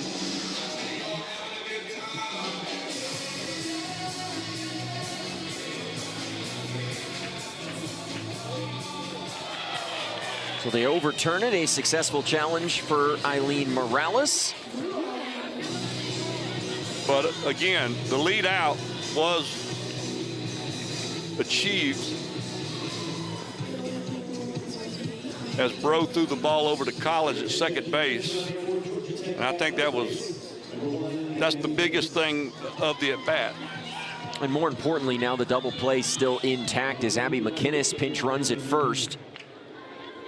They've got to eventually run out of people, don't they? You'd think so. Thought there was a roster limit these days for both sides. We've seen. No, they've expanded rosters for baseball and softball. Fair. Both teams have gone deep into their bench tonight in this ACC opener for the Tigers.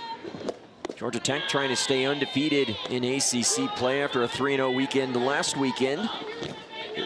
It used to be when rosters were somewhere around 17 or 18. You know, you had 10 happy players and 8 players that weren't happy. Now you got 10 happy players and 12 that aren't happy. Now you see Medina, she had a great weekend against Georgia Tech. I mean, excuse me, over Notre Dame for Georgia Tech. Hit over 500 for the weekend. Trying to come through here, ahead in the count, 3-1. Any chance you're swinging at this next pitch? Yes, 3-1, and in this part of the batting order, yes.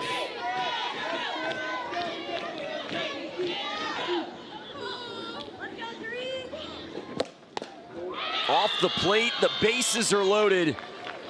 And this feels like it could be turning into a potential nightmare for Clemson. Okay, it's a 5-run game right now, okay?